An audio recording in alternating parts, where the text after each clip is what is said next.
Want some, get some. Can I get a hell yeah? Yes, I am a pirate. You have to go with the pirates because, of course, they have cannons and everything. It's a pirate's life for me. Be proud of who you are and what you are. You're pirate. It is a first down.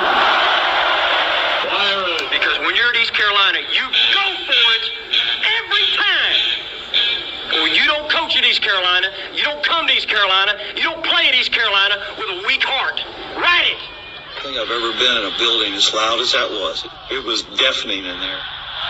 You live with Omaha? I can promise you that. And a purple all night long in Eastern North Carolina. You're watching The Sports Objective, the podcast for Pirates.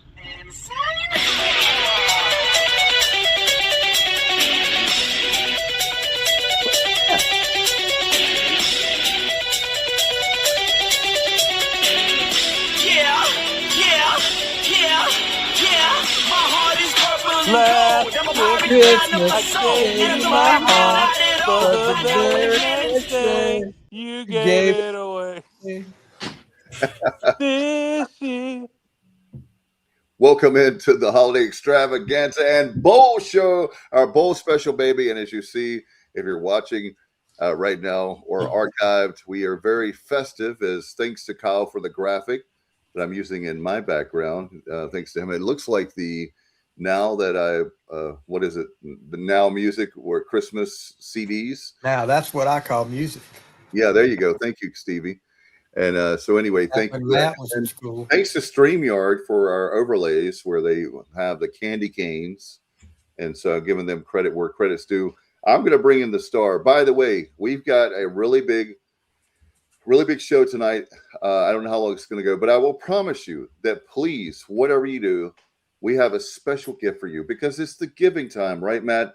It's giving time, and Stevie and Johnny and Kyle, it's the giving season. So we got a special present for you coming up at the end of the show. I don't know when that's going to be, but I will tell you that it's worth the wait. And let's bring in Kyle from LaGrange Barber. Happy, Merry Christmas, Hanukkah, Kwanzaa, Festivus to you, sir. Merry Christmas, Dave, and Festivus for the rest of us. And to all my Jewish friends, Happy Hanukkah. And to anybody celebrating Kwanzaa, Happy Kwanzaa. And I don't know, is that all the holidays? Happy New Year. Yeah, well, that's coming later. But yeah, no, guys, welcome into our bowl special / Christmas special. It's going to be a fun night. We're going to talk about the bowl game, and we're going to talk a lot about our favorite Christmas memories, from favorite Christmas movies to favorite Christmas songs to favorite Christmas presents, favorite Christmas foods. And then, of course, we're going to dive into the bowl game a little deeper and see if we can figure out a way the Pirates can somehow magically figure out a way to beat a really good Pitt team with a depleted roster. All right, let's see. Our good friend Matt Semenza, former linebacker in the Logan years. How are you, my friend? What's up, fellas?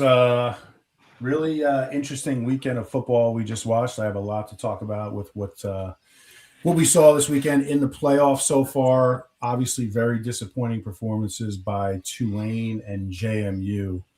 Really, if you're a supporter of the G5, the so-called G5, however you want to put it, those games, that we could not have that happen. And I'm firmly believing that you're not going to see those games much longer. There's going to be some major changes on the horizon. And just really disappointed to see those teams just get blown out like that. And, obviously we play a bowl game this week. Does it even feel like we play a bowl game this week? I mean, No. All the talk, guys, has been about Caton Hauser, JDB, our DC, Aldridge leaving. It's portal. And he's not I can't remember ever, Dave, a bowl game where I had this little excitement. So hopefully it's going to be a good game and somewhat entertaining. We'll see. And by the way, guys, did you see Tim Beck is the defensive coordinator for South Florida? So Aldridge is not the DC at South Florida. Really? Yep. I'll send that to you guys So what is his title? I don't know, but I'll send that to you. That can't be right. Yeah. Hold on, I'm about to look this up. Reread that, Dave. Talk amongst yourselves. I mean, if you leave an ECU as a DC and go become like a linebackers coach, that is not even. I mean, that's in the far. same conference. Right, in the same conference. I mean, but before we do that, let Dave, you go ahead and introduce the guys. We'll get back to it. Yeah. So let me bring in, ladies and gentlemen, Johnny Stats Robertson. How are you? I'm doing well, fellas. You know, it finally does feel like Christmas. Got a fire going in the wood stove. Got a little hot cider, and you know, it's cold here, so it feels like Christmas. But hey, we're supposed to get pretty good weather for the bowl game, so I'm pretty excited about that. Like Like 57, 58. Yeah. Yeah, I'm excited about that because And I got Matt. I'm going to have to disagree with you on one of the two. Go Tulane for it. did not show up, but I'm gonna drop your jaw with some facts about the JMU game. So Faster we'll wait till than you we'll call. wait till we talk about that game. Yeah.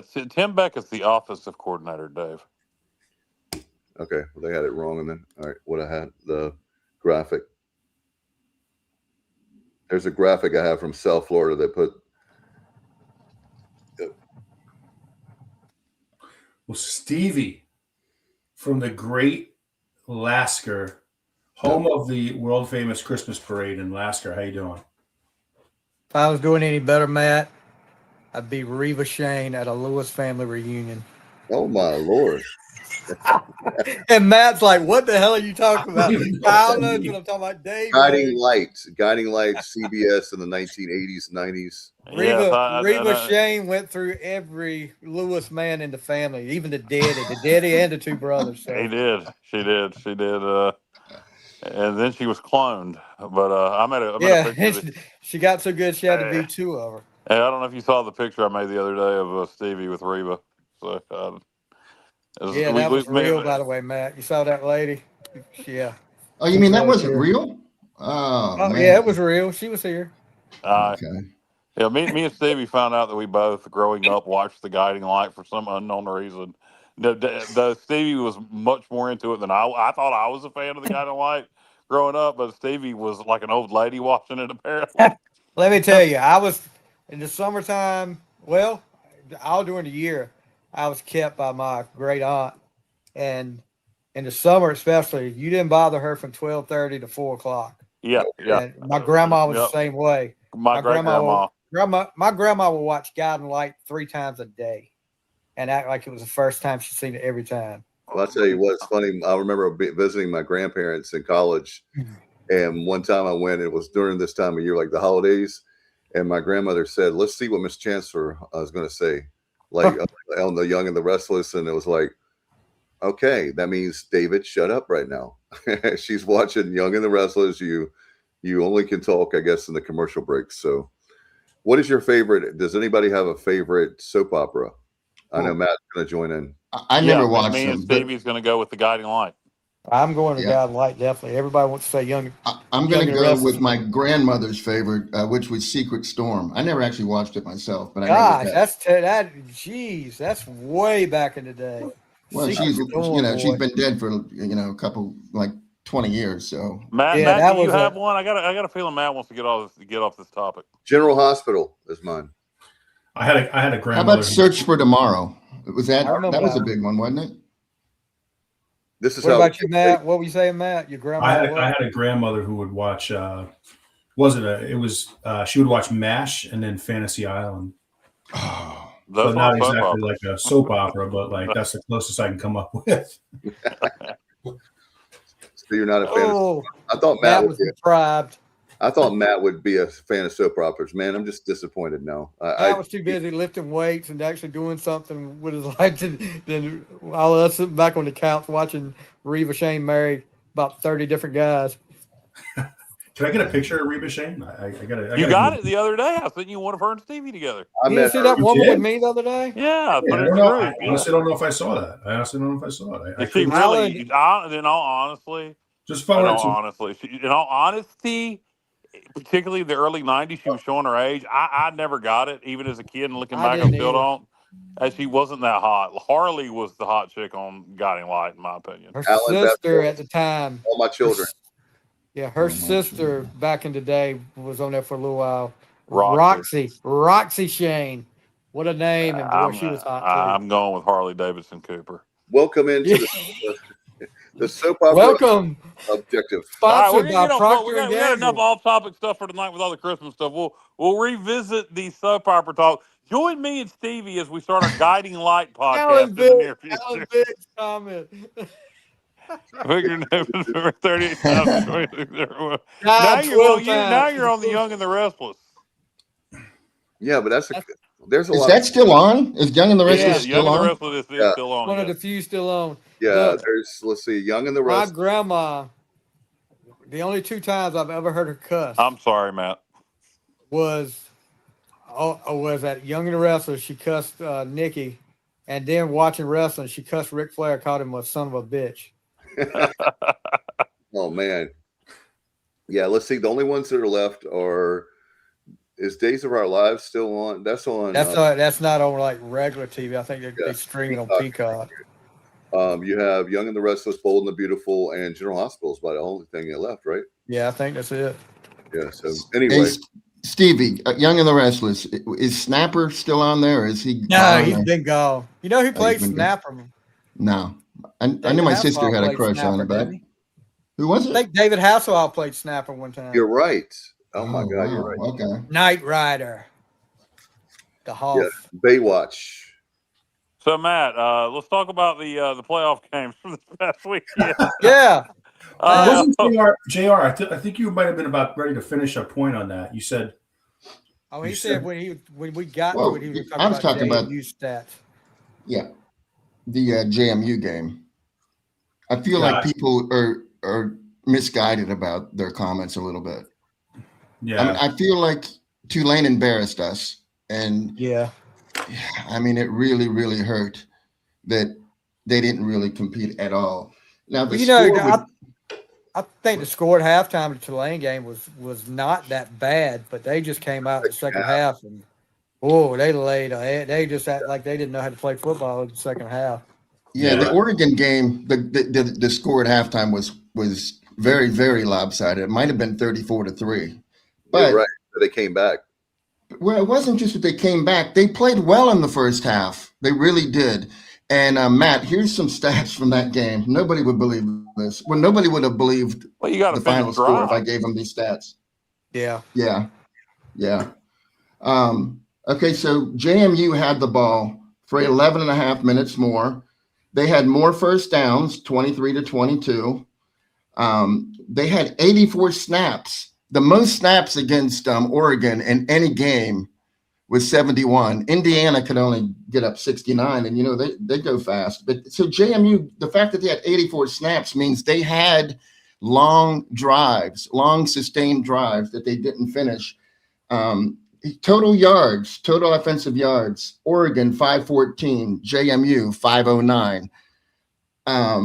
JMU's the only team to score more than 30 points against Oregon. So I don't feel like JMU embarrassed us. I feel like Tulane laid an egg, but I feel like JMU went out there, they battled hard. They had a block punt for a touchdown, and all their touchdowns they gave up were 41, 45, 46, 56. That's what killed them. Big play, getting beat over the top.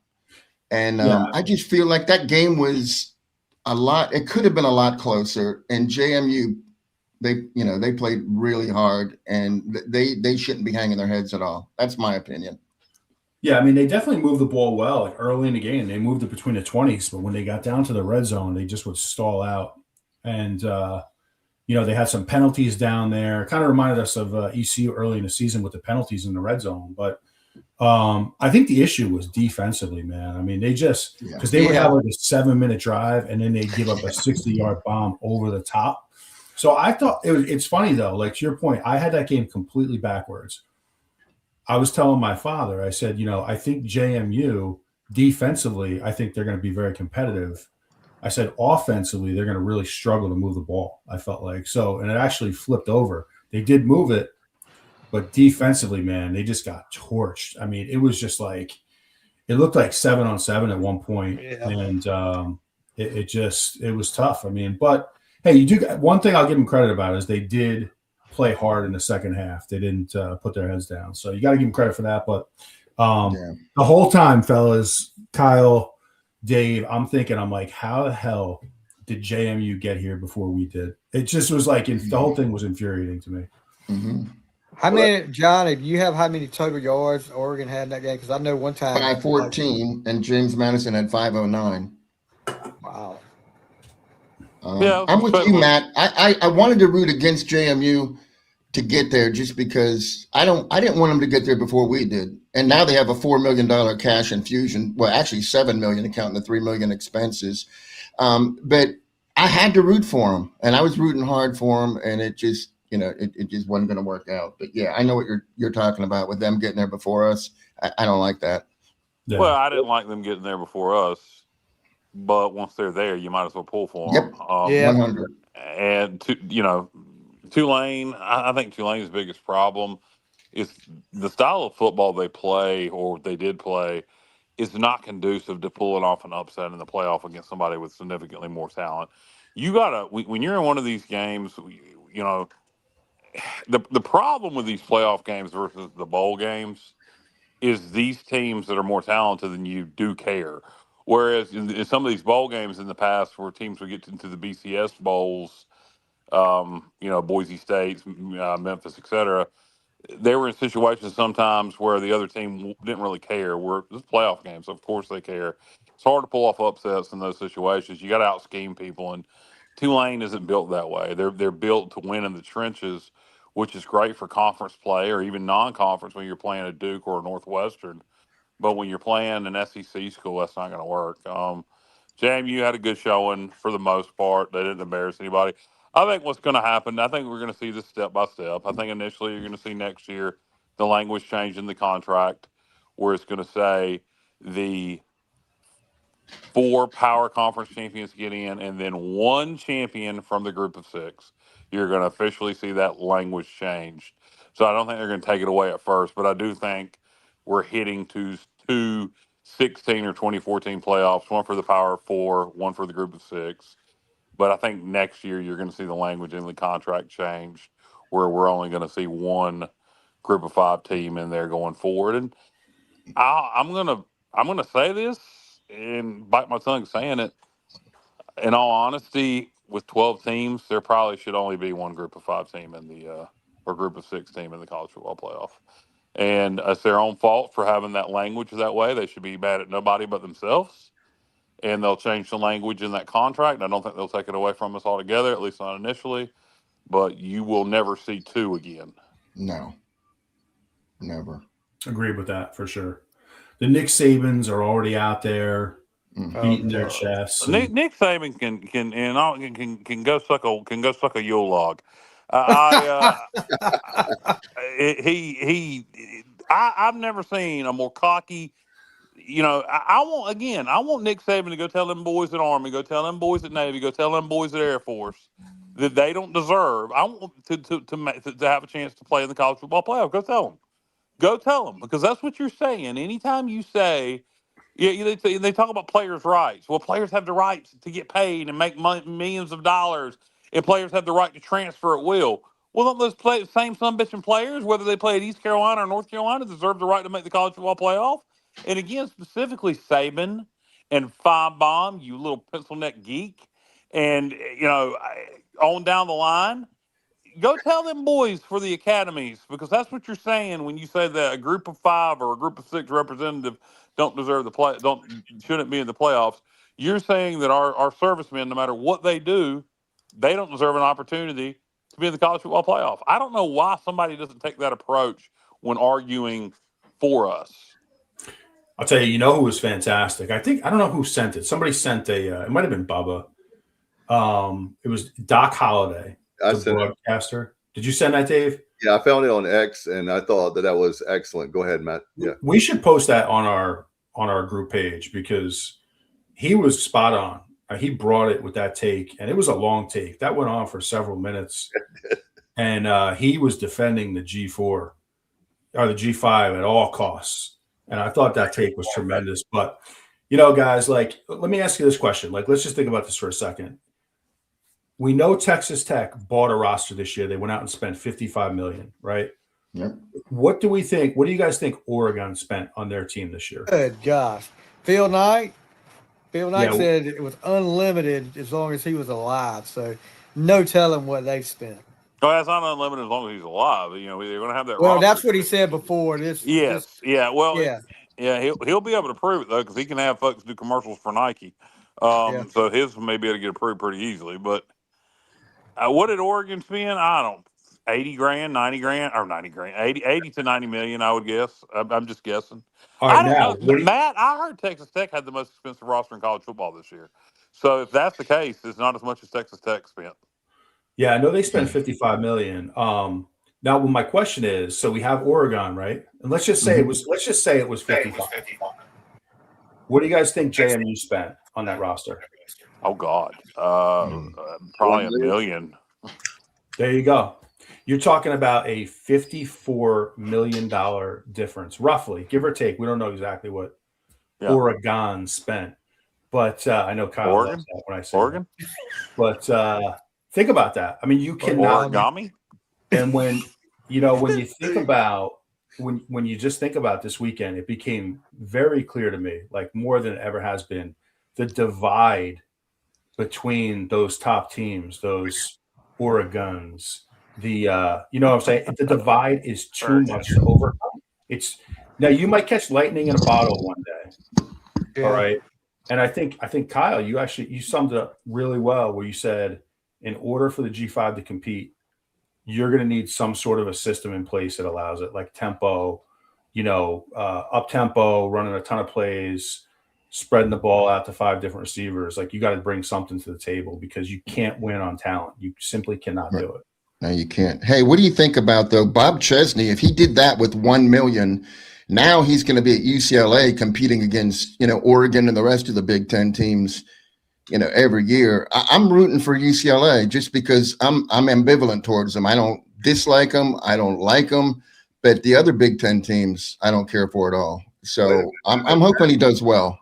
Matt's a Big Ten guy. We might have a little bit of a feud going here between Matt and Johnny. I'll be the special guest referee. Well, yeah, I am an SEC guy, but not when they play. I mean, I root for them. No, but I don't root for them when they're playing. I hate their commissioner.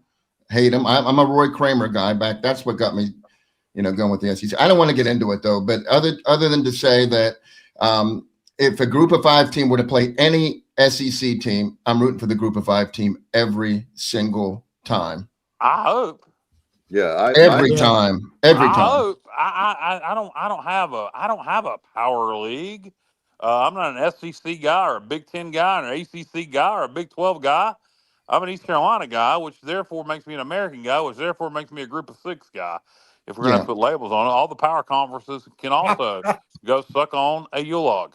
I agree. But when you're talking about national champions, I don't like Michigan and Ohio State. So that's why I root for the SEC. Just somebody beat them, please. That's why I do it. I guess I'm pulling for Indiana this year to win the national championship. I am too. Well, Indiana, yeah, that is a great story. And Matt, to your point about the whole thing with Doc Holliday, the thing that drives me crazy about Nick Saban is the fact that you say that you love, this is what I would challenge Nick Saban. You say that you love college football. You talk, you're getting paid millions of dollars on game day, right? So Indiana is a great story. If anybody beats one of the giants of college football, like Nick Saban's Alabama, that is a great story for college football. It may not be great for Alabama fans, and if I were an Alabama fan, I would get it. I understand that. But think about Cinderella stories. That's what's missing from college football. We need a Cinderella. Who is that Cinderella? And you may not call them Cinderellas this year, but Indiana is the team that I want to win so that the Nick Sabans and all the people that are talking heads that think they know more than everybody, that they'll have a little bit of humble pie. Put Ethan's comment up there. There's several names that are being mentioned. You can go over to Hoist the Colors if you have a membership, IGO's board, and there's several names being mentioned. One is Memphis defensive coordinator. What is his name? He Jordan expressed an Hankins. interest. Yep. Jordan Hankins has expressed interest in the job. There's some other names that came up. That one intrigues me. He did a pretty good job. Memphis' defense has been pretty good the last several years. He knows the league. You could have a North Texas OC and a Memphis DC. I Roy Tesh. Am I sold on him calling plays with Blake? Yeah, it doesn't scare me because I trust Blake, but that'll play itself out. I truly still, and I know a lot of people say this is a dress rehearsal for Roy. I truly believe if Roy was going to get the job, he'd get the job. Now if we go beat Pitt and hold, if we go beat Pitt and hold them to like 17 points, then it may be his job. But unless something like that happens, I think we'll hire from the outside. But I do think the Memphis Hankins, the Memphis defensive coordinator, is an interesting name to come up, that would be a pretty good hire, I think.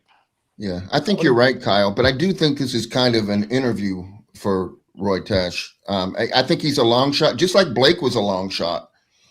But Blake came through. Maybe he can too. But yeah, this bowl game, Blake is going to be checking out what he does, and it's either going to take him completely out of the equation or maybe keep him in the running.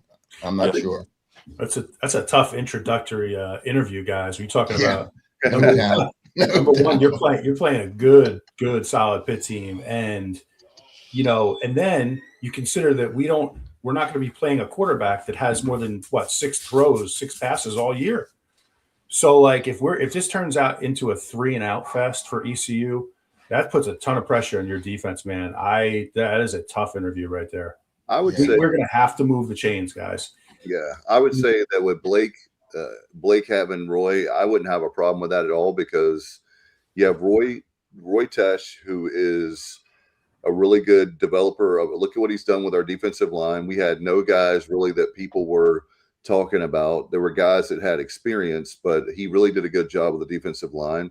I think with Blake Harrell, I have no problem with the hire. Now, if Blake were not the coach, that would be a whole different ball game for me, but I don't have a problem with that. And what I would argue is just making sure that our linebackers is something that I don't know about you guys, but linebacker is something I'm worried about. It could be a situation where if we bring in somebody from the outside, it could be a co-defensive coordinator type thing where Roy Tesh gets added responsibility, gets the title of co-DC, and just doesn't have play calling duties, and maybe prepares himself to be the DC the next time it comes open.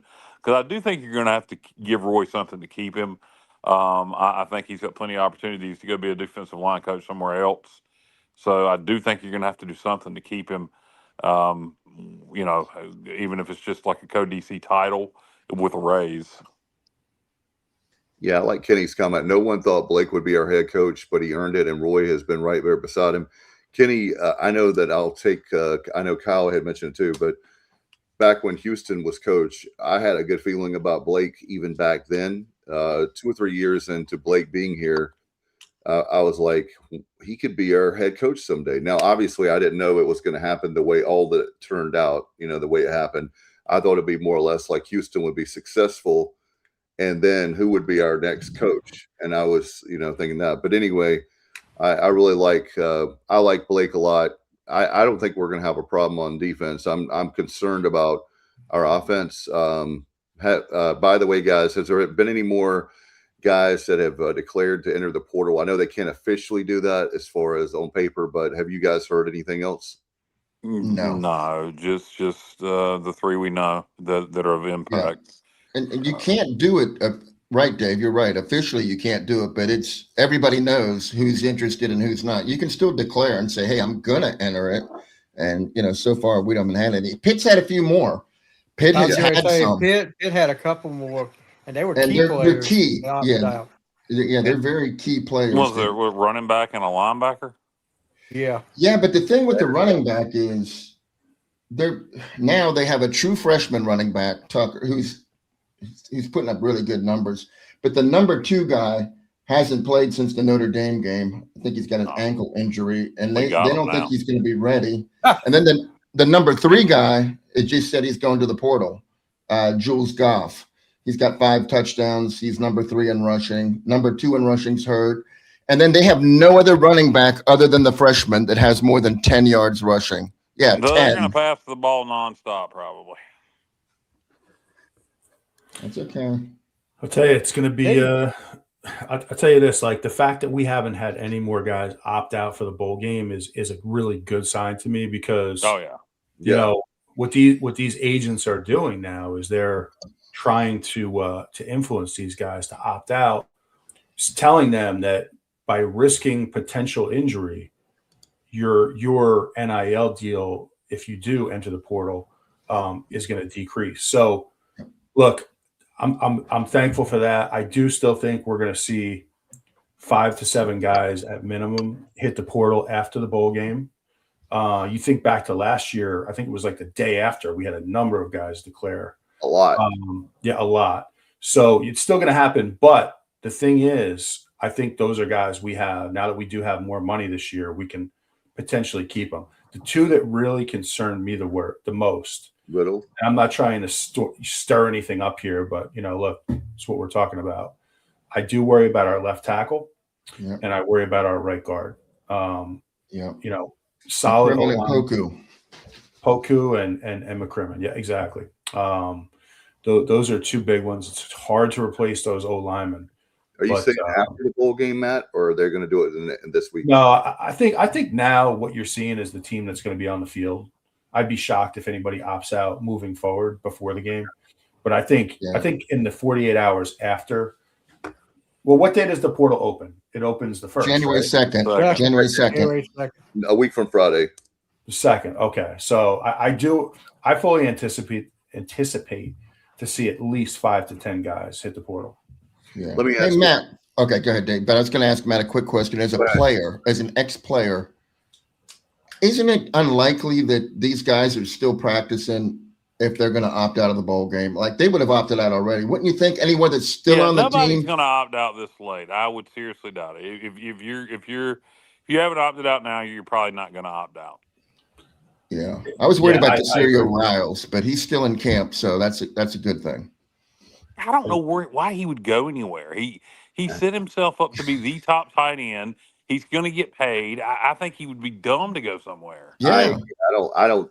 Yeah, he's one that I'm not. I'll just say this. I'll be really shocked because, like you guys said, he's one that he's done very, and also he's really stepped up his game as far as with the Pirates with the offense with JDB. Obviously, I know we have a new offensive coordinator, but I feel he's not one. I'd say Riddle is the one that I'm concerned about, guys, the most as far as you talked about offense, but defensively, Matt, he's the guy that's like my number one guy that I've been watching, like hoping, like when I don't see opt-outs, when I don't see names, and I'm looking, please, no Riddle, please. Yeah. I don't know about you guys, but he's one of my favorite players. So, I'm sure besides Hauser, I would think Riddle got probably the biggest paycheck that we offered. So, I don't know, some of these guys may just be perfectly happy taking the money we're going to give them. And, like Riddle. So we'll see. I don't know if I'm going to go, you're talking about 5 to 10 opt-outs after the bowl. In that, some of that could be guys that we want gone too. But, at this point, for guys that are legitimate starters, I could be wrong, but all those opt-outs we had after the bowl last year, those guys weren't really legit starters. You had guys that had came in and just didn't work out. Yeah, well, you had guys who played like what's his name who got the interception to seal the game? Matt's favorite player. Yeah, who ended up what the heck's his name? He ended up at, I think, Michigan State or somewhere and didn't play at all. Yeah. What's his name? Who cares? But think of it. Gibson, Kevin went to UNC. This was he was a corner. He had the INT for the. He came from UNC originally, right? Didn't he? And then he went to the locker room. Trash in the locker room. Yeah, the game sealing INT. Not Gibbs. Nash. Yes, Nash. Dontavius. Yeah, Dontavius Nash. Yeah, so guys like him who'd played, but like, what's his name who went to Virginia Tech? He had already opted out. So I think, I would think if Riddle was going to opt out, he would opted out already, and some of these other, or excuse me, not opted out, but was going to enter the portal. I mean, things can change after the bowl. You decide, hey, I do want to go play somewhere else, but Yeah.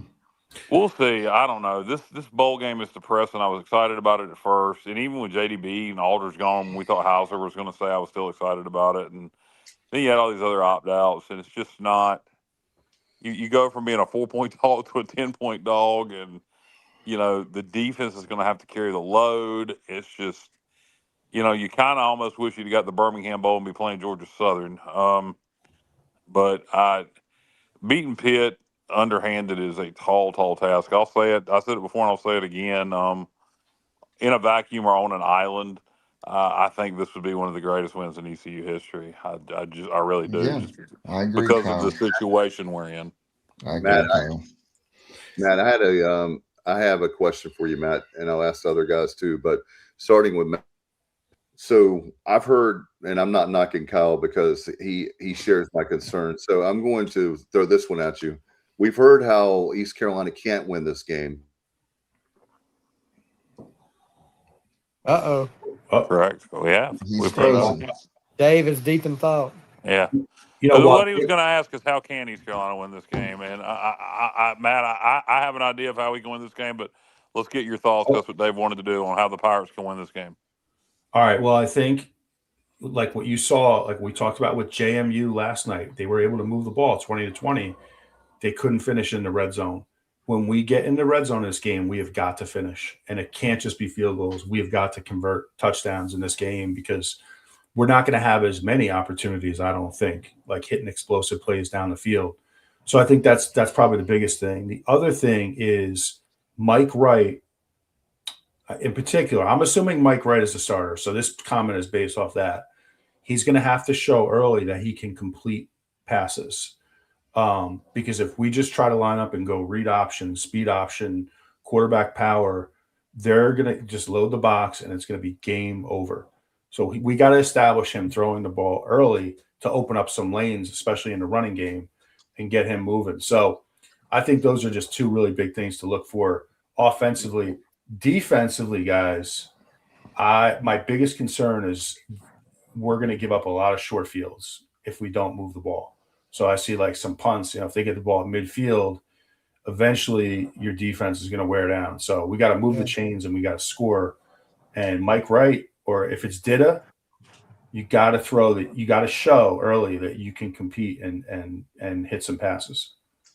Yeah, I think, and I commented on this Wednesday night. I think our best chances to win is Pitt being overconfident. I think if Pitt comes in there, they know what we have or the lack of what we have, and they come in and think it's just going to be a blowout and they're just going through the motions. They don't have any depth at running game. And if we're able, they have given up some negative plays. If we're able to just get after them on defense and they're not mentally focused and we can force some turnovers early, maybe we block a punt, maybe we just come out and we just can jump on them early by making some defensive plays, creating some turnovers, creating some negative plays, give Mike Wright a short field, and we're able to kind of jump on them and maybe get up on them all of a sudden because they're just not mentally in it, 17-0, 21-0, because of a combination of gadget plays and they don't know what's coming from Mike Wright, and then our defense jumps on them, and then can we hang on because we won't be able to sustain it. So that's how I think our best chance of winning it is to create havoc on defense, get pressure on their quarterback, create some turnovers. And, I think the biggest thing for us is if Pitt mentally isn't in the game. Sometimes, you win a game not because of what you do, but because of what the other team doesn't do because they're just not mentally there. And I think that's going to be our best chance. We can't really control that. All we can control is our effort and intensity. I think we're going to have to win this on defense. And then another thing on defense is red zone, red zone, red zone. We've done that all year. We can give up big plays, but we're going to have to be stiff in the red zone, hold them to field goals. And any chance we have a chance to score, we have got to score. You say you don't want to settle for field goals. I guess it depends on the score of the game. But, yeah, I go for it. I go for fourth downs on offense. I do whatever it takes, but I think our best chance to win this game is, again, Pitt not being focused because, hey, it's East Carolina and they're undermanned, don't have their quarterback, don't have their best receiver or one of their best receivers, don't have one of their best tight ends, don't have their coordinators. And Pitt just comes out and goes through the motions, and we come out on defense like a house of fire and cause some things to happen. I think that's going to be our best shot. Yeah. Hey, to Set Matt. set the tone early. Yeah. To Matt and Kyle's point about the red zone, here's some good news. Pitt's 119th in the red zone on defense. Like, they allow more red zone scores than, everybody but 17 teams. And they give up a lot of touchdowns. They've given up 69.44% of the red zone scores are touchdowns. So, I mean, the opportunity is there. I mean, this is a good situation for us. They're not good on defense in the red zone. And our red zone defense, we have to stop them in the red zone. And, our defense is pretty much intact. And we're number 7 in the country in touchdowns allowed in the red zone and number 8 in percentage of scores in the red zone. So, I mean, I like those stats. And passing defense, they're terrible. I don't know how much, Kyle Lewis, the linebacker, he gets a lot of pressure. He's a pressure dude. Him not being in there, and Jimmy Scott, the defensive lineman that's not going to play. This is the weirdest stat I've ever seen, ever, for a defensive lineman. He's been hurt pretty much all year, but he's played in like 9 games, but he can only play like a few plays a game. This guy has got 18 tackles on the year, but 4.5 sacks and 8 tackles for loss.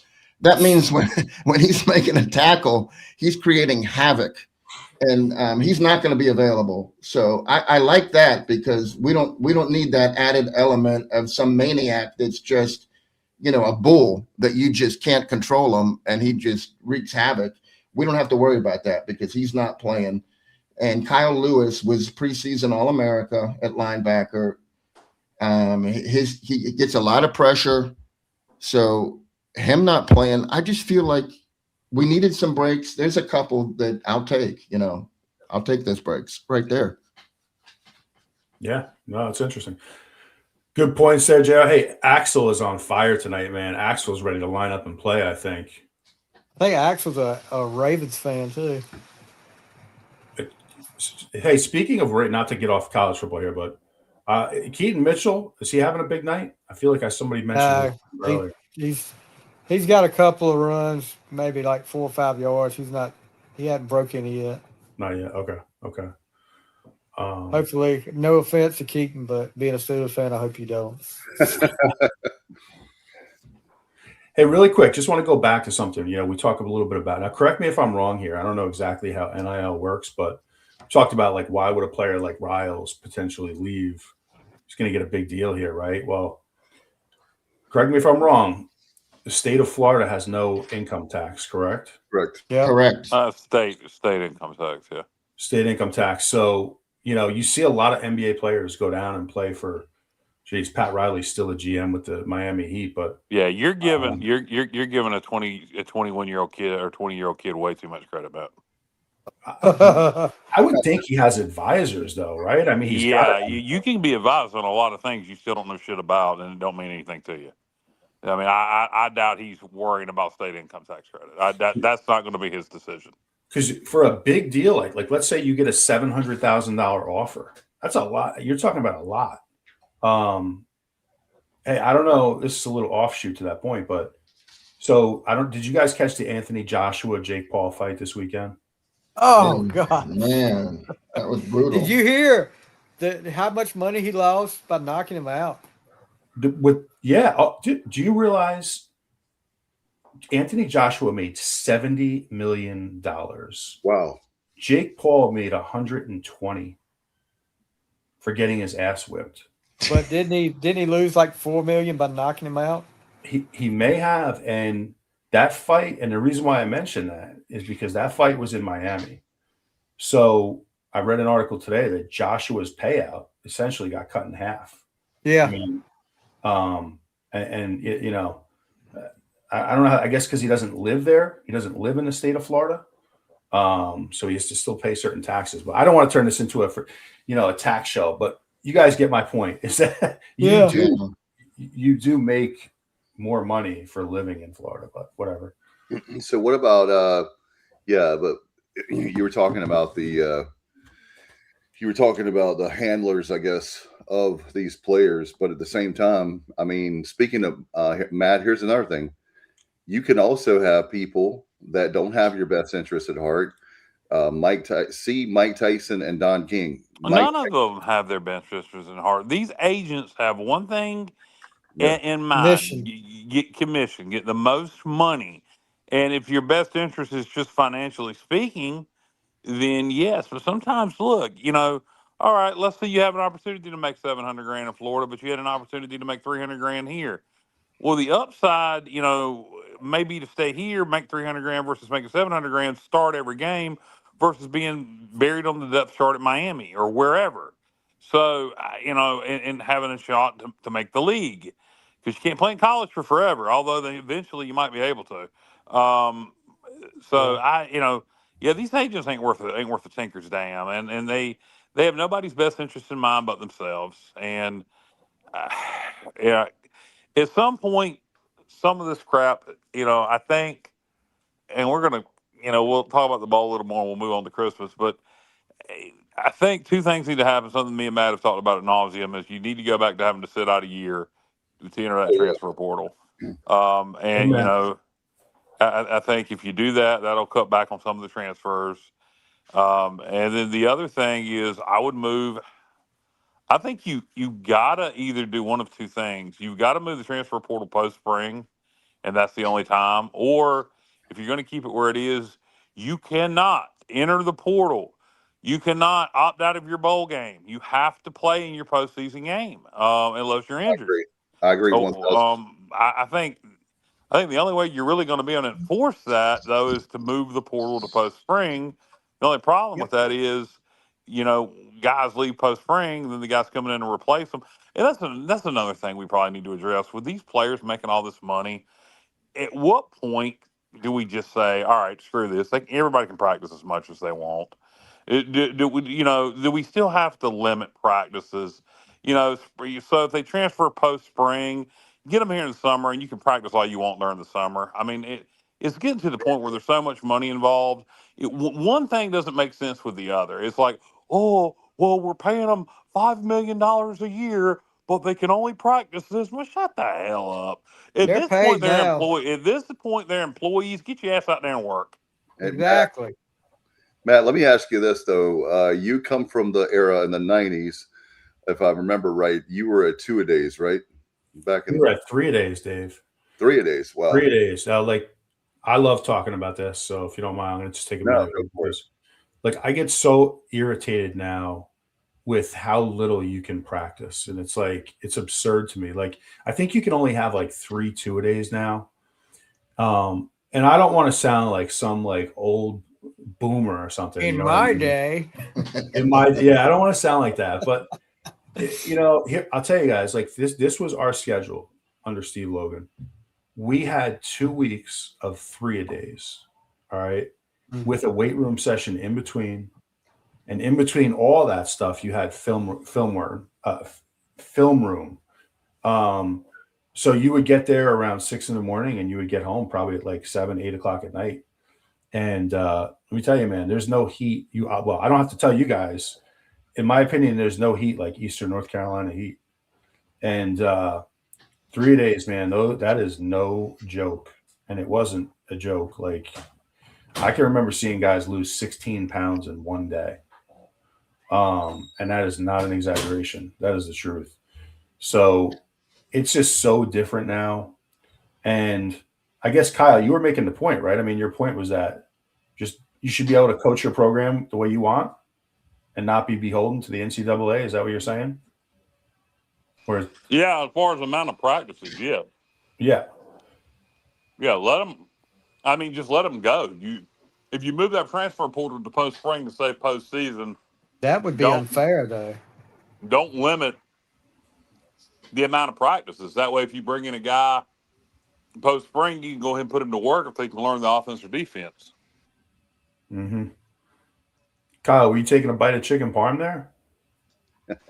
I was eating a pecan actually.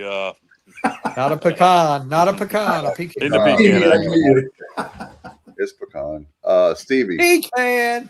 Stevie. So for me, what about having similar, since everything is going NFL anyway with college football?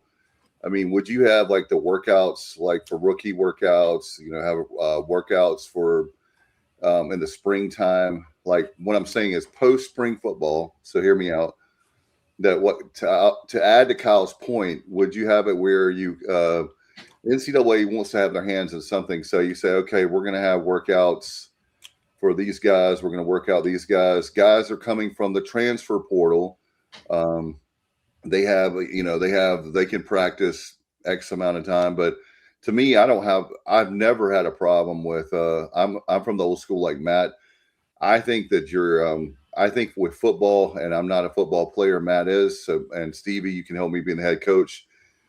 I believe that the more in tune you are to the program as far as plays is important, but just as important, you need to be in tremendous shape. I know I'm stating the obvious, but guys like Matt, I mean, they were like monsters because I believe they were in great shape. I know that they say they want to protect the players, but to me, um, I don't see how you can say you're protecting the players when you're not letting them play the game and getting used to that physicality and the cardio. And I'm sorry speaking out of turn, but I just feel like that the players would be in better shape in every way, as far as the plays, as far as the physicality and the strength and conditioning, the whole 9 yards. Not just that. Not just that. Familiarity with each other. One of the first years I coached, having them out there in the weight room in the summertime together, and one guy said, "Well, I can just lift weights at home." No, that's not the point. Yeah, it's nice that you're going to do that at home, but come out here and get familiar with your teammates. You don't just, one of the best teams I had, they came out here on their own. They came out in the summertime on their own, not days when we didn't have workouts. They came out on their own and ran plays. And come first day of football practice, we were ahead. We were ahead of the game because they already knew the system. They were in good shape, and we were state champion runner up that year. So I mean, it wasn't a coincidence that when you get them out there that early, and come like August 1st is the first day we can have an official practice. So workouts in the summertime, they did that on their own, and then out come August 1st, it was like a cakewalk. So I didn't have to spend a whole lot of time with them saying you're out of shape. They were in good shape. So yeah, getting them out there to do that, do all the reps, getting in shape, doing the off season. Yeah, that's big. Well, yeah, you work with your strength coach a lot, but my thought is more if you move that portal to post spring, it'll save postseason, and if you don't limit practice time after that during the summer, where the coaches can work with them, then you can when you bring those guys in post spring, you can go ahead and put them to work. And I'm trying. The ultimate thought here I'm trying to think of to save postseason football because at this point the postseason is a disaster. Well, I think bowls will be gone in a couple of years, guys. I agree. I think we're going to have a 2 playoff system: one for the group of 5, one for the Power 4. But we're group of 6. But we'll see. That's down the road. But like I told you guys, I think that what we should do is, I think we should I've mentioned this twice before, now the third time, but I think we should look at merging with another conference and taking the best teams from each conference to make a super conference. And then, Kyle, wouldn't you be able to, you guys help me out? no, there's no guarantees. But if you took the 8 in the Pac-12 and merged them with the 8 best from the American, you could certainly make an argument at that point that that's a power league, and you could certainly make an argument at that point that even if it doesn't get power status, that if they initially change it, which is I think what they're going to do initially, is change the language to one group of 6 champion, At that point, we'd be back to the group of 5 because you merged the American and the Pac-12 at least. The point is, even if it was still one representative, the champion of that conference would get it every year. How would it not? Right. That's and also, Matt, there was talk of guys. There was talk about. I saw like an article. I can't remember if it was Sports Illustrated or whatever, but taking. They were saying that basically, Conference USA and the Sun Belt should merge to try to do the same thing to help. That's not going to. No. The only thing, Conference USA, look, Liberty will be back up because they're going to start spending a lot of money. Besides that, Jacksonville State's a decent program, but what, Missouri, Delaware, Middle Tennessee? No, they're not going to do it. Conference USA overall is DOA, and the same with the MAC. That the Conference USA is not going to help the Sun Belt. But don't you I think? get what you're saying, consolidation. The league, less leagues, less. Yes, I get from that aspect. I get it, but essentially, it's still the same amount of teams. I know. I think I think what we need to do is separate ourselves, and in every single way, meaning conference wise, meaning how much money we're giving our players, the whole 9 yards. So we do have a chance to compete because we're not much different right now, guys, than some of these teams in the Power Four that are just. Well, and that's the problem. It ain't Oregon. It ain't Alabama. Right. It ain't LSU. It's not Michigan. It's that what pisses me off is that East Carolina and Memphis and Boise are sitting there and we're considered lesser than NC State and Wake Forest and Rutgers and Baylor and Iowa State. And I know they've been good in recent years, but these lower tier Power 4 schools, and a lot of them are rising too because of money. But that's what pisses me off is when you hear, well, NC State's a power school. And I'm just using them as an example because there's the obvious one for East Carolina fans. Give me a friggin' break. Sorry, go ahead. That's what pisses me off about that.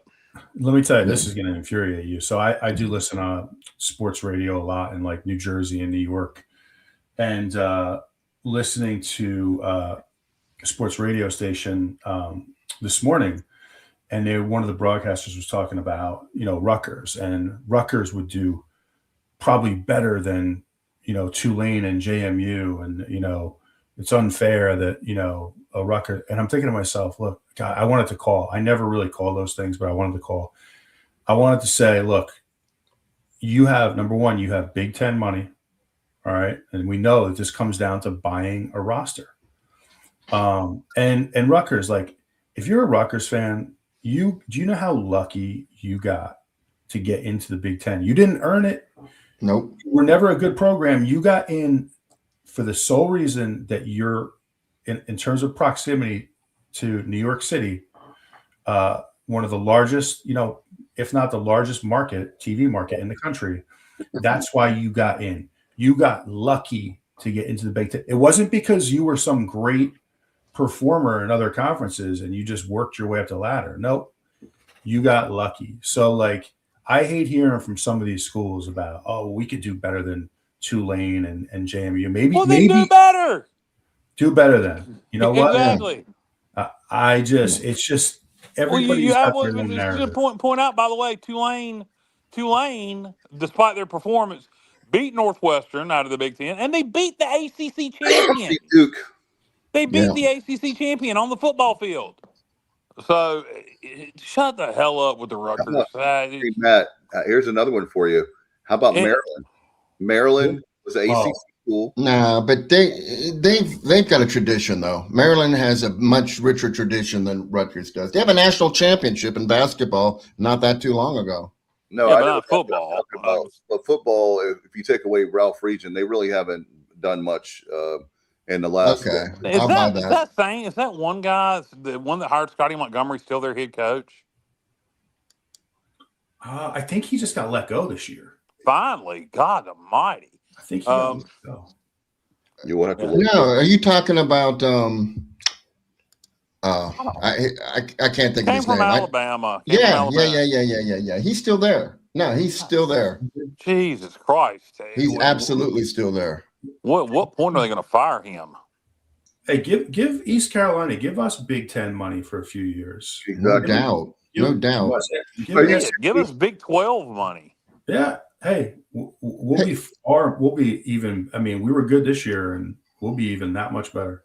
Yeah. Hey, speaking of money, though, JMU got $4 million for being in the playoff, $3 million expenses. They get to keep the $3 million. $4 million, I'm sure they have to split with Sunbelt in some way. But do you think these Big Sky teams they're actually pretty darn good? Montana State, Montana, all those teams, North Dakota State, South Dakota. I wouldn't be surprised if they joined the Mountain West, just because they see what kind of money can be generated by just making it to the playoffs. There's been some conversations. I think it's going to happen. But here's the funny thing: JMU, Kyle. How long have they? This is their 5th year, right? Something like that, yeah. Yeah, and in 1972, I mean, it's not really that long ago, they lost to the Shepherd JV team 6-0.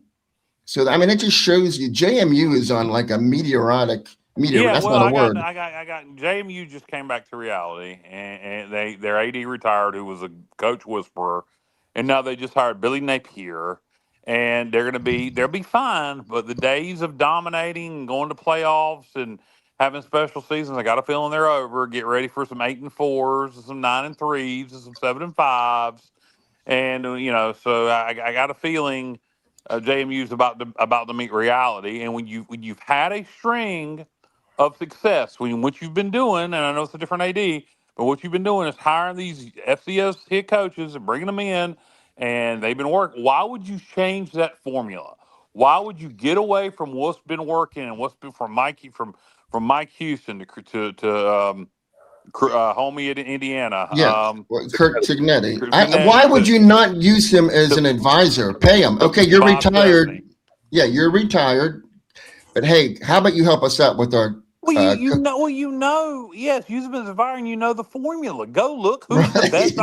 Hire the Mercer head coach like Toledo did, or something like that. It's just it's the formula that's been working. Don't change it. But I got a feeling JMU's about to meet reality. I don't think Napier's going to do a horrible job there, but I think it'll be. Well, they'll have some money to spend too. But yeah, you're right, Kyle. I don't think they're going to. They're not going to. They're going to be normal good. Yeah. So, guys, y'all want to talk Christmas? We've been going for an hour, and this is our Christmas. Hey, can I close the football? Can I close with one more thing about football before we go? No. Ah, damn it. No, we won't let you do that, Johnny. No. Okay, here we go. When Caton entered the portal, I don't think he really had an idea of how many quarterbacks he was going to be competing with. This is going berserk mode. Like, there are so many quarterbacks, and a lot of them are shockers. Bo Prabula at Missouri, Josh Hoover at TCU, Sam Levitt at Arizona State. I mean, there's at least Aiden Childs, who was the guy that was starting in front of Caton at Michigan State. He's in the portal. There's at least 12 guys that are probably thought of in higher regard than Caton Hauser. Well, Caton could always just change his mind. I know. That's where I'm heading, Kyle. I wish he would go and do it now so he could play in the bowl game. That's where I'm heading, Kyle. But, I initially, Dave, I told you asked me, where do you think Caton might end up? I said, well, I think Indiana would be a good fit. At this point, Indiana's off the freaking discussion table because there's just so many quarterbacks that would get more money than him that I don't know. I just don't know where he's going to end up, but I don't think he planned on this happening. That's my closing statement on football. Well, that's Florida. I'm sorry, Dave. We talked to you. Go ahead. No, I was just going to ask you that very thing, Matt, is that you made the point. I was giving you credit because you've made the point so many times that speaking of guys getting bad advice, you have the right to leave a school, but that doesn't mean that you're going to be picked up. So you have he'll be picked up, but I don't think he's going to make the money. Well, that's he'll make more money than he was going to make here, but I don't think he's going to get. maybe he'll get the 3 or 4 million he wanted, but I think he's going to probably be more around that 2 million range. Which, is that worth it? Because we were offering him 1.5, 1.2 to 1.5, depending on who you believe. Yeah. I Matt, don't think he gets 2 million at this point. I imagine he gets 2 million. I think pretty much any experienced quarterback going to a Power 4 school is going to get 2 million. But it's I don't know. Like I say, Caden, you can always is it too late to play in the bowl game? Could he decide tonight? Could he be listening to this podcast? You know what plan B, a good plan B would be, excuse me, is Drew Mestamaker just, okay, we're going to pay you stupid money and come be with your OC. And he already knows, the rich tradition of East Carolina. Yeah, So, he's going to Okie State. I don't think he is. I don't think he is. I was gonna I have a question for all of you, and Stevie chime in too. All right, if you knew that you could get a quarterback, like we're talking about there's a lot of big quarterbacks out there. Would you pay like ridiculous? Like, I mean, I know 1.5 is ridiculous for East Carolina. Is there a number that you would say if we could get so and so? I don't think. I think we would have offered JD, or I think we would have offered Hauser more if we were going to pay more. So I think we can only offer so much because we got other positions that need filled. That's the thing. That's just like, excuse me, Kyle. It's just like in the NFL. You look at, especially right now, the Dallas Cowboys. They paid Dak all that money, and you gave CeeDee Lamb a bunch of money. You got so much money wrapped up in 2 players, and you're going to be like $38 million in the cap? over cap space. You don't have any cap space. $38 million over the cap. You spend it, yes, and you spend it on two players mainly. So, I knew that they had overspent on those 2 players, but I didn't know the amount they were over the cap. And you look at the stuff around you. They've got definite needs around them, and they don't have the money to pay them for. So that's just like here. I'm not going to go out and pay an insane amount of money for a quarterback if I don't have it, and neglect my other positions there. I'd rather have So let's say you pay an insane amount of money for a quarterback, and your wide receiver room is you don't have an O-line to block for him. Exactly. You don't have the offensive line to block. What good's that quarterback? You don't. Then you do what Ruff did. You do what Ruff did at Texas Tech. You do wide splits on the offensive line, and you get rid of the ball quick. But no, that I was just going to say, no, we're not going to be doing that. But as far as Jordan Davis goes, I mean, there's a lot to be said that Mestamaker had ridiculous numbers. I mean, Chandler Morris was good. Chandler Rogers was good. Why don't you think he's going to go to Oklahoma State? Well, I mean, because he has. I mean, I'm not saying he's not going. I'm just saying I don't think it's. You're saying why won't he follow the head coach? I'm saying why won't he follow his OC? He's also got his quarterbacks coach, who's now the OC at Oklahoma State. That's okay. I mean, let me dream, Kyle. Anyhow, you can dream all you want. Hold on, I'm just talking about what Jordan Davis has done. I mean, the numbers I've seen Mestamaker and rumored to get is around $4 million. It ain't happening. Well, here's my point. My point I don't is, think he's getting that much. We got to be to put ourselves, Matt, in a position.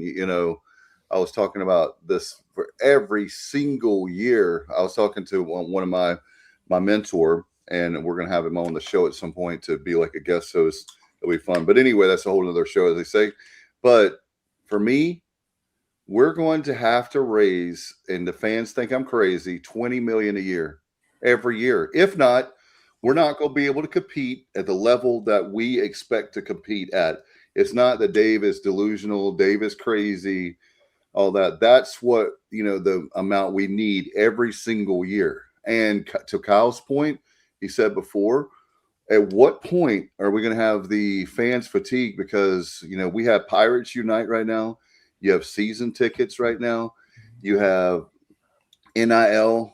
You have obviously the Pirate Club, the actual fund itself that you have to. There's 4 buckets of money right now if you're a Pirate fan that you potentially, like myself, that I'm giving to. So at what point, does it break? But if we're going to be serious about football, we're going to have to raise that amount every single year, or we're going to have to drop down a level. I've heard some fans say that. It's true. We're going to have to drop down to FCS. Oh, we're not going to have to drop down to No, FCS. Dave. No. You blow the comment there when you say that. I mean, God almighty. You look at the schools in the MAC and Conference We're gonna USA be and the Sun Belt. They can't touch half of what we're doing. We're not going to drop to FCS. Well, I just want to know how much we have to spend this year. I mean, No kidding, Matt. I think the administration is making a fundamental mistake here. And I know there's other thoughts on that, why you wouldn't want that number public. But I think for me, the positive benefits outweigh the negative. And I care less. I guarantee you the positive benefits outweigh the negative, Matt. And I'll tell you, here's why. Because if we offer you $100,000 and these some bitches offer you $300,000, then them knowing how much we can offer you is not going to make a difference. I mean, it's so stupid. If I'm offering you as an individual more money than the other place is, then what does it matter if you know what our budget is? What the hell does it matter? I guarantee you we know this. Florida's got more money than us. Now, does South Florida have more money than us? Yes. How much more? Who knows? But what does it matter? If they want one of our players and they can offer them more than what we can offer them, it's so stupid. When you really break it down, people are overthinking something that is so simple. If I know we have $8 million and just use South Florida's example. South Florida's got $16 million. What does it matter if we have 8 or 12? South Florida knows they have more money than us.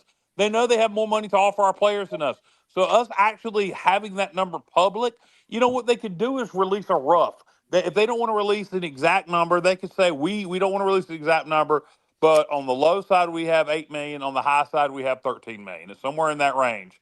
Mm-hmm. And our goal is 20 million, so we need to keep raising. So they could do something You're like that. You're agreeing with me, right? Yeah. Initially, I didn't know, but yeah, he's agreeing. I'm agreeing with you 100%. Yeah, he's agreeing. No, you sound like I can't think of his name. Stevie, help me out. The old man Darling on Andy Griffith when Barney was yeah. Is he with me or he again me?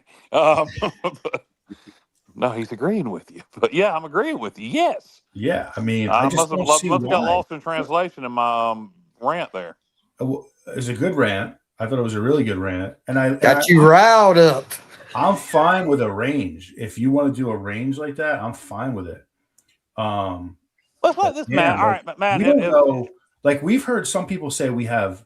Like, all right, I'll just give it. I've heard people say we have 4 million, and then on the other side, I've heard people say we have like 11. I'm guessing it's somewhere in the middle, Stevie. I mean, what do you think? I don't know. I'll tell you what it is. The truth is, we probably have 11 million for all sports. That's correct. But and then how much that would go whatever. If it's true, 70 to 80% goes to football. Do the math. What's the low end? What's 70% of 11 million, JR? Oh boy, 7.7 million, I would say. Good Lord. Alexa, what's 70% of 11 million? 7.7 million is what I'm going to guess. I don't know. I love how Alexa is like Kyle's personal assistant. 7 million. You got it exactly right, JR. I'm good. That's my thing. I'm good with numbers. He's Johnny Stats. What do you expect from him? I expect him to be a banker or go count cards or something. I know, no doubt. Definitely time I'm for wasting my Wapner. talents. No. Yeah, definitely time for Wapner. No, but Matt, let me ask you this. So, like, Bam, 99X, the future of rock and roll. Matt, let's say that we have the number that I'm talking about, the $20 million. Let's say that finally the administration and it really encourages our fan base to give and give and give and give, like rev share, right? We have the 20 million in the Athletic Excellence Fund and the purple. What is it, Kyle? The Purple Gold Society. Purple and Gold Society. Yeah, where you give. This is Matt Semenza money. What you do is you say 25 was 25 grand. You get $5,000 a year for 5 years. That's the entry level for the Purple and Gold Society. But if you have let's say hypothetically, I have the 20 million. You are the general manager, Matt. I'm gonna make you general manager for the Pirates, and you have the 20 million. How much would you offer a quarterback? We need the quarterback. I'm not saying, don't misunderstand me. I'm not saying spend everything you have on the quarterback and you have nothing left for the team, because that's the ultimate disaster. If you have 20 million, then I would go as high as 4 to 5 million on a quarterback. Exactly. Exactly what I'm thinking. Now you see where I'm going. Now you see where I'm going is that we're going to have that number, because we saw after 2023 how important it is to have a quarterback. We talked about, not that that's the only position on the field, but it starts with that. But what do you guys think? Well, we Dave, need it, but we don't have it right now. So we're talking about something we don't have right now, so there's no point in talking about it. Well, I will say this, though, Kyle. I know we don't have it. In this offense, quarterback's a little bit more important than it might be in other offenses. That's what I'm going to say. I agree, and I disagree. I think this is an easy offense to be quarterback in. But it is important to have a good one. There's plenty of good ones out there. Western Carolina's Mercer's quarterback. There's plenty of good ones from the FCS level we can get. I think we'll be fine. I think you can get a damn good quarterback between $1 million and $2 million. I think we'll be just fine, and we just need to make the right choice. What do you think, Stevie? Yeah, I think we'll be fine. I mean, I'm like Kyle. We can find a quarterback easy, and just like JR said, how many quarterbacks do you think are in the portal right now, JR? I've counted 18, but see the lower level ones, they're not even announcing because they know nobody cares. I want to say they don't care, but the only people really announcing are the higher level quarterbacks. So I would say there's 18 higher level quarterbacks. So there's probably 30 quarterbacks that are probably intending on entering the portal right now. And that number's going to grow, definitely. And how many schools actually need a quarterback? I mean, everybody needs a quarterback, except for, Texas doesn't need one, obviously. It depends on who's going to go where. That's the thing. Of the group of 5 and I'd love to get on our Christmas topics eventually. We have to do that. Kyle's fired up for Christmas, man. Well, we're just repeating the same shit we've been repeating for weeks. Okay, let's move on then. The group of 5 level, with the offense we run and the numbers that our offense put up and the numbers that North Texas offense put up, and the system that's going to be ran here, I would think of the group of 5 quarterback positions that are available in the portal, and you're going to come here and you're going to start because we don't have a starter. I think our position will be very desired. I think a lot of FCS, the top FCS quarterbacks will be looking at us. I think we're going to have the opportunity to get some backups of some Power 4 schools. I think there's some G5 guys that we would definitely have a chance to get. I think we'll be fine. My guess is we'll bring in, if I had to guess, if you put a gun in my head, I think we will bring in I'd like us to bring in a solidified FCS starter that would put up big numbers. If not, then I would bring in a couple of Power 5 backups and maybe the UTEP quarterback who put up decent numbers in limited starts, played a similar system. He had no talent around him. But I really like that Western Carolina quarterback. He's somebody that I've heard maybe he might get a Power 4 opportunity, but I don't think so. Not with all the other. Well, look at all the other guys in the portal. Yeah, and I forgot about a bunch of guys that are in there. There's no shortage. Even Notre Dame's backup quarterback is getting a lot of interest. Georgia Tech's backup quarterback, Aaron Philo, he's getting a lot of interest. He's probably going to go to Florida, I would imagine, to be with Buster Faulkner. But Dylan Raiola at Nebraska, it's Sorsby at Cincinnati. It's like crazy how many quarterbacks are in the portal. I bet we could do a whole show. We could do a whole show, I'm sure, on and Matt, maybe we can do that in January after the season's done. We'll talk about that. Yeah, that would be definitely, for not next Sunday because that'll be reviewing the bowl game, but for the following Sunday, right, looking at breaking down portal quarterback possibility, because that's what we'll really be getting into that at that point, because we'll be signing one at least by the 17th. Hey, man, I want to ask you a quick question with the quarterbacks. Yeah, Rocco Becht, he's in there. He's in the portal. You're a Penn State guy. You think you want him? How could you not? Absolutely. Yeah. You'd take him over Bo Perbula, wouldn't you? Wait, which name? Who's the other one? Bo Perbula played at Penn State. Then he went to Missouri. Missouri. Because Drew Aller was the starter, so Perbula wanted to play. He went to Missouri. Now Perbula's in the portal, but so is So from what I hear, JR, and who knows what I hear. I don't even pretend to be some kind of insider or somebody, but like from what I hear, it's a done deal. Oh, with Rocco Becht? Yeah. Great fit, I think. That's awesome. Yeah. He's tough. He's a gritty player. I mean, I think he'll do well there. All right. We're going to go ahead now to we're going to find out how Kyle saved the bowl game, but we'll find that out after the bowl game. He'll tell us all that, his secret sauce. So Kyle saved the bowl game. We'll find out about that. But in the meantime, we're going to transfer now. We're going to shift gears to how Ernest saved Christmas. We'll have we've got that coming up. Our definitely our staff film critic Matt Semenza is going to tell us about how much he loved, or maybe not so much, Ernest Saved Christmas. We have our 5 top Christmas songs, our 5 top movies, your traditions. We have and at the end of the show, this is the giving time of year. I'm a giving person. I know Matt is, Stevie, and Johnny. We have something special, a gift for our listeners, and we'll do that at the very end of the show. So I'm really excited about that. 1-year membership of the Jelly of the Month Club.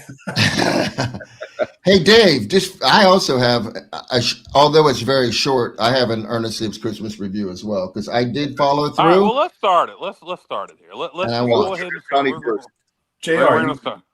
JR, you kick it off, and then I can steal it. Oh, no. Well, the only good thing about... Wait. We're assuming that the same people that are listening to the last few episodes, okay?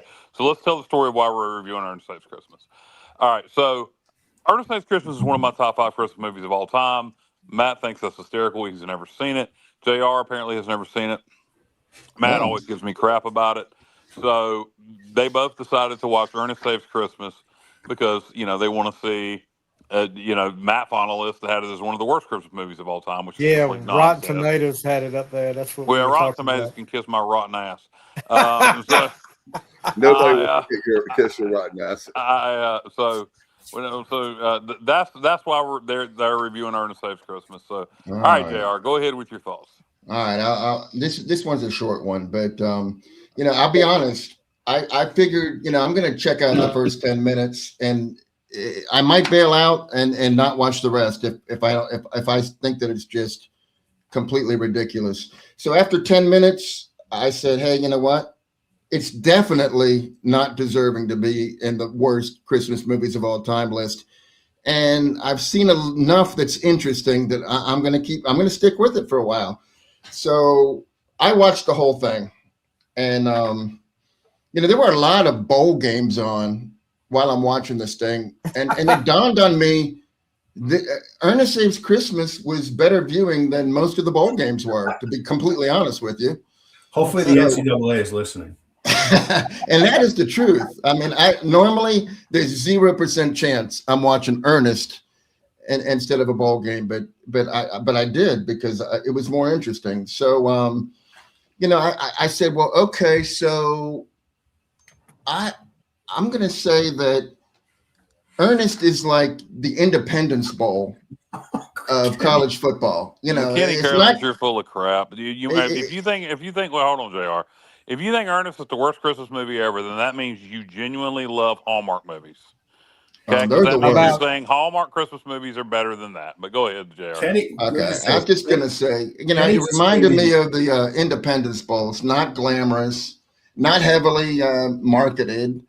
The production wise, it's modest at best.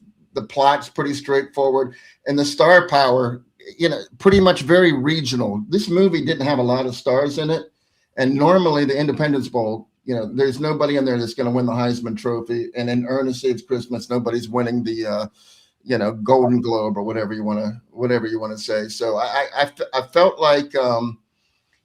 The Independence Bowl is not one that I circle on the calendar that I have to watch, but normally I check it out because it's intriguing. And Ernest is like a good Sun Belt or Conference USA 7-5 team that they show up prepared. They run the same plays they always run. They keep it close with sheer effort, and heart. And like Barney, I feel like his comedic style, if you will, is kind of like the triple option of Christmas comedy. It's simple, it's repetitive, but surprisingly, it's effective. I kept watching it, and there were some like completely ridiculous attempts at special effects. The sleigh thing, 1988. I know, but they went too far with some of the stuff. But you know what? There was enough big plays that I was like, okay, I'm going to keep watching, and I did enjoy it. I'm trying to put into words what exactly I enjoyed about it the most. I felt like I loved the Santa. He was an excellent choice. That guy made me feel like Christmas. He was really good. There was a lot of the opening, Kyle, the opening to the movie, just the credits and the old Coca-Cola ads and the vintage Santa Clauses and Christmas scenes. It got me stirred up right from the start, just from the introduction. And then the movie, I felt like it was definitely putting Kenny me in the also Christmas doesn't like spirit. Pee-wee Big Adventure. I always liked Kenny Carlin. Thought he was. What's wrong with you? Pee-wee's Big Adventure was great. Exactly. Big Adventure. Pee-wee's Right. Big Adventure is one of the best movies ever. But that's not a Christmas movie. No, it's Yeah, not. Kenny was comparing Ernest to Pee-wee. Oh, okay. Yeah, Okay. So, in closing, I will say that I did enjoy it. I don't understand why Santa got arrested. Can you clear that for me, Kyle? I'm not sure what the charges were. Why was he in jail? It was. Well, that's a good question. Actually, and that's a bit of it could be for passing counterfeit funds because he did give Ernest Monopoly fake money? Yeah, fake and money. he refused to say who he was. I think he was more being held to try to identify him. But the genius of Ernest P. Worrell playing the assistant to the governor with Harmony Starr, aka Pamela, playing the governor's niece, was just utter genius. It's just No, a genius. It's the agree. genius of Ernest. I agree. And then the other thing I didn't understand was when he had Santa Claus in the pickup with him, the Ford F-150, which that was pretty cool just watching that thing. I remember when there were a lot of them on the road. Anyhow, he went in the back of Santa was going in the back of the truck, and he said, no, don't do that. And then there were snakes back there. And then in one of the pictures, like he had snakes coming out of his face and stuff. I that lost me too. I'm not sure what happened there. Okay. You missed a key little scene. So when he's going into the horror movie set, he's got the paws and snakes, which is just nothing but stuff underneath a thing. And yeah, right. There were no snakes. All right, so Ernest is standing beside the truck while Santa is in the movie studio, and people come by with the actual poison snakes for the horror movie. And they go, "Hey, you're the snake handler," and he goes, "Oh yeah." And they dump all the poison snakes in the back of the truck. I missed that somehow. Yes, and so yeah, that's what that is. And he says, "No, you better ride up here with me." And then they go dump the snakes. So yes, you missed that brief little scene. It's literally about a 45-minute scene, and you just happen to miss it.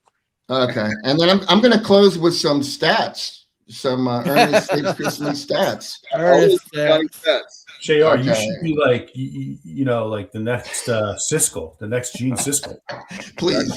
No, I'm not deserving of those accolades. Anyhow, Harmony, who I thought was a very good choice. No, her real name, by the way, I believe is Noelle, oddly enough. Yeah, it is. But, I'm just referring to her. She was fantastic. She's a very good actress. I thought she was. She helped make the movie. I don't know what happened to her the rest of her career, but she was excellent in that movie.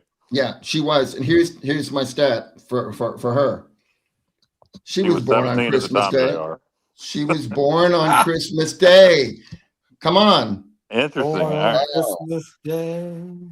Yeah, she was. She was born in 71. The movie was 88. So, She's yeah, she very, was I don't know how 17. she was as a person, but she comes across, even when she's kind of snotty at times, she comes across as very likable in the movie. Oh, I thought so too. The interesting, like, jewelry in the hair too. I'd never seen Yeah. anyone pull that off Yeah, but if before. you So thought about this aspect of it, Ernest, just takes the 17-year-old girl home with him, and she's sleeping in his house, and then I he has her dressed know. up. Then he has her dressed No up, red flags. and then he has her dressed up in a schoolgirl outfit. Oh God. Okay, yeah, I get you, Kyle. I was thinking about that too. Okay, so the other facts for that movie is There's a line, by the way, when they're in the prison, and I don't know if you caught this, Jr. But so Ernest goes in and he's playing the governor's assistant, and Harmony Starr is playing the governor's niece in this situation, and he looks over at the sheriff and looks back at the niece and goes, "This is a pet project for Governor Jenkins, if you know what I mean." yeah, I do So remember that. that Yeah, was a little innuendoist, but and then I will just unfortunately 2025 was a very rough year on the cast of Ernest Saves Christmas. We lost Chuck and Bobby, the two oh god, yeah, from the freight Yeehaw. handlers for the Yeah, aircraft. Yeah, yeah, they're we from lost Yeehaw. both of them. And we lost Thisbe, the one of the elves. Patty, I think her name was Patty Maloney. Yeah. You're an angry little elf. Yeah, so all three of them, we lost all of them this season. So there's very few members of that cast even still among us. One of them is the girl that played Harmony. She's still thriving. We knew Kevin had good taste. All right, cannot Jr. By the way, that above and beyond with the going on the cast members, finding out they passed away this year. Jr. goes above and beyond with the information. Jr. is a facts person. Very nicely done, Jr. I give your reviews 2 thumbs up. Very nicely Thank done. you, Kyle. I respect that. Absolutely. I'm dying to know. I've been waiting all week because Matt Simenzo for 2 or 3 years now. We're like, he's like, Ernest Saves Christmas. And so I'm dying to know, Matt. I'm going to give you the floor. How was Ernest Saves Christmas? Take it away, bro. All right. Well, thank you for that introduction, Dave. So first of all, let me just say Kenny Curling is coming in hot with just destroying Ernest. I mean, that was fun. We're gonna need strong opinions tonight, especially when we get into worst Christmas songs of all time. So Kenny and Kevin and everybody else, keep the opinions coming. 2025, you mentioned really quick before I get into Ernest. It was another movie related. I was watching the original Terminator yesterday. The original. Do you know what year in the future that takes place? 2025. Yeah, he's John. He's John Connor's father. John Connor. Where's John Connor? Dang. Yeah. So anyway, Sarah Connor. that makes you feel old, right? But all right, Ernest. All right. So here's the thing, right? I am not above a good B-rated comedy, and that's kind of where I see this movie. Like, I'll watch B-rated horror movies all day long, comedies. Is it like a classic great movie? No, but if it's the type of movie where, like, if I was just hanging around tonight, if it was on TNT or AMC and it was on, I would watch it again. So it is entertaining. I think Varney does a very good job.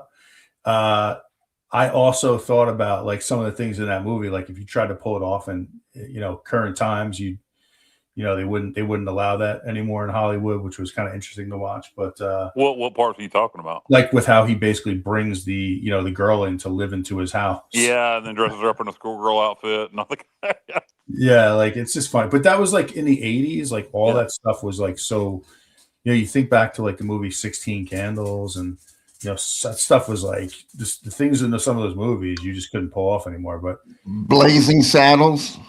Blazing I'll Saddles. give you another really good example of things you couldn't do in movies anymore, or wouldn't do in movies anymore. We'll come back to it, but finish your review of Ernest Saves Christmas. So basically, I'll sum it up with this. If it was way better than I expected. I did enjoy it. Had some funny parts. Like I said, if it was on like TV and I was just at home, I would probably watch it again. But I think you nailed it, Kyle. One of the reasons why we like Christmas movies it's the ones that we watched when we were kids. Eyes of nostalgia. Yes. Right. So it's like a nostalgia thing. So you watched it a lot when you were a kid. So I get it. So, for you, it's like Think about watching that movie at 8 years old, 9 years old, with like how hysterically you would have laughed at like Ernest backing up in traffic, when he goes to get the Christmas tree and, stay calm, Tannenbaum, and, he's backing the car up and just little stuff like that. Or, when the box falls on the skinny guy of the two guys Bob. handling freight, Bob, I think. Bob, yeah. So just stuff like that. Yeah, but go ahead, Matt. Yeah, so altogether, all in all, way better than I thought. Far miles from being the worst, like we saw on that list. And Varney was funny, definitely some funny parts. So yeah, I enjoyed it. I would say it's a solid, like B rate. Is that the right word? B rate. Yeah. Movie, which I enjoy those kind of movies. I love serious movies too, but I'll watch those all day long. So it was good. Altogether, it was good. I'm going to tell you guys about something. I want you to watch it again. Watch the movie and think of Looney Tunes cartoons and Ernest being a cartoon. Watch the faces he makes. Watch the slapstick he does. Think about like the box falling on Bob, the little skinny guy, and then he's stuck to the back of the box. That's classic Roadrunner, Wile E. Coyote stuff. He think about the faces Ernest makes, like when he goes and stuff like it's very slapstick. When he goes to Vern's house and he destroys Vern's house, he's like the Tasmanian devil going in there. Go back and watch it and think of Looney Tunes and think of Ernest being a human cartoon, and I think you guys will appreciate it even more. Good point, Kyle. But I'm not watching it twice. I watched it once. I liked it. It never gets old. It always stays new. Hey, did he kill the guy? Did Ernest actually kill the guy that he picked up in the taxi when he backed up for the Christmas tree? No, he didn't kill the guy. He was still living. Okay, it looked like he was like maybe rigor mortis. He was zombified. He was scared. Okay, so. Matt, we're starting an Ernest podcast very soon. Hey, final thought. One thing that I thought was cool. They did a nice little thing at the end. Well, I don't know if I've seen this in other Christmas movies, but essentially, like, the whole point was the Santa Claus was like prepping. He was like ready to retire. He was getting older. Right, yes. Trying to find a new. So a nice little twist at the end was they hook him up. With Mary. Yeah. The old lady, yes. So now he retires. He's got a nice little girlfriend. Good for Santa Claus. Great pickup, Matt. Great. Does anybody remember Santa Claus's name in that movie? His real name? Kyle, I wrote it down, but it's downstairs. I can run down there and get it. But yes, thank you. I wrote it down because I was like, this is interesting. Yeah, okay. Not Chris Kringle, Seth Applegate. All right. Yeah.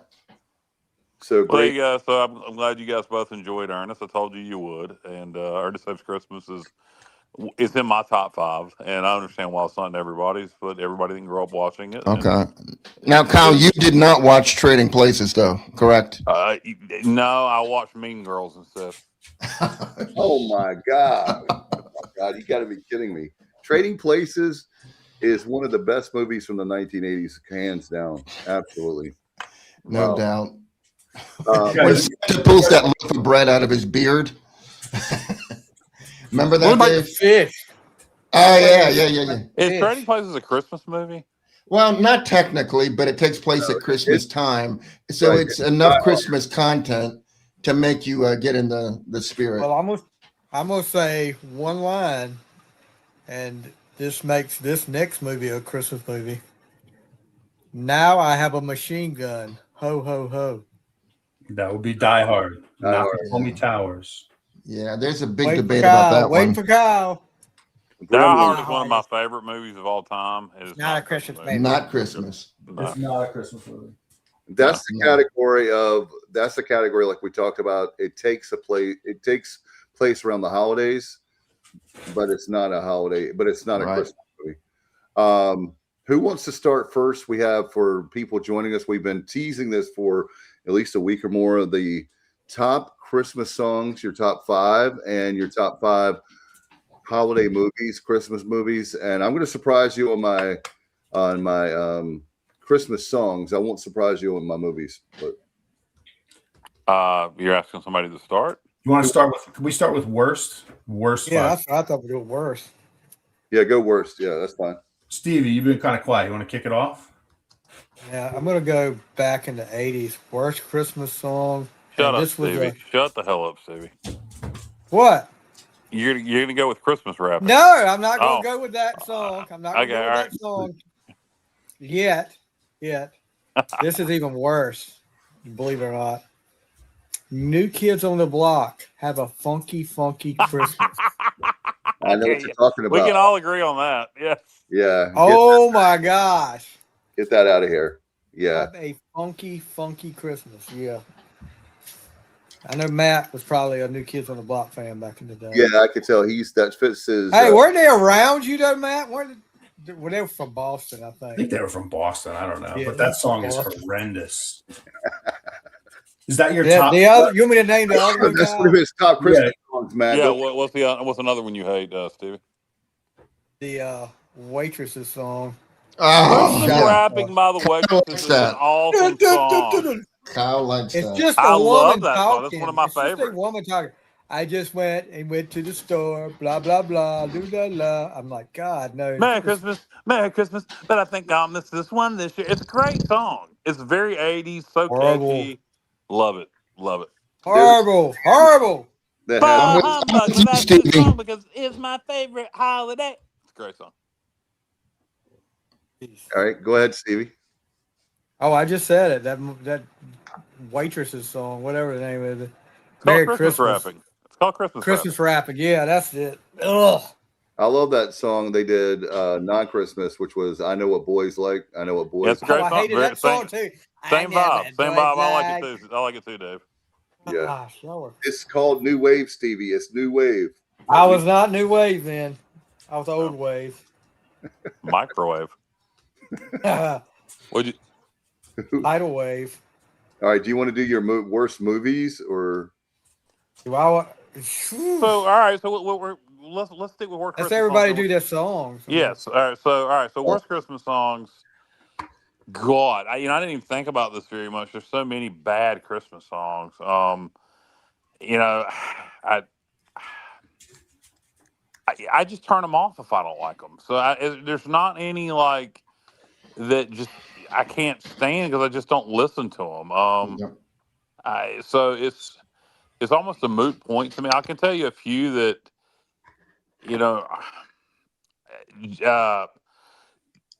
Jingle Bell Rock is one that I'm just, as a kid, I loved it, and I'm not a fan of hearing it as an adult. Oh, shut up. Brenda Lee. You talking about Brenda Lee? Any version of Jingle Bell Rock. Bobby Helm. Just tired of it.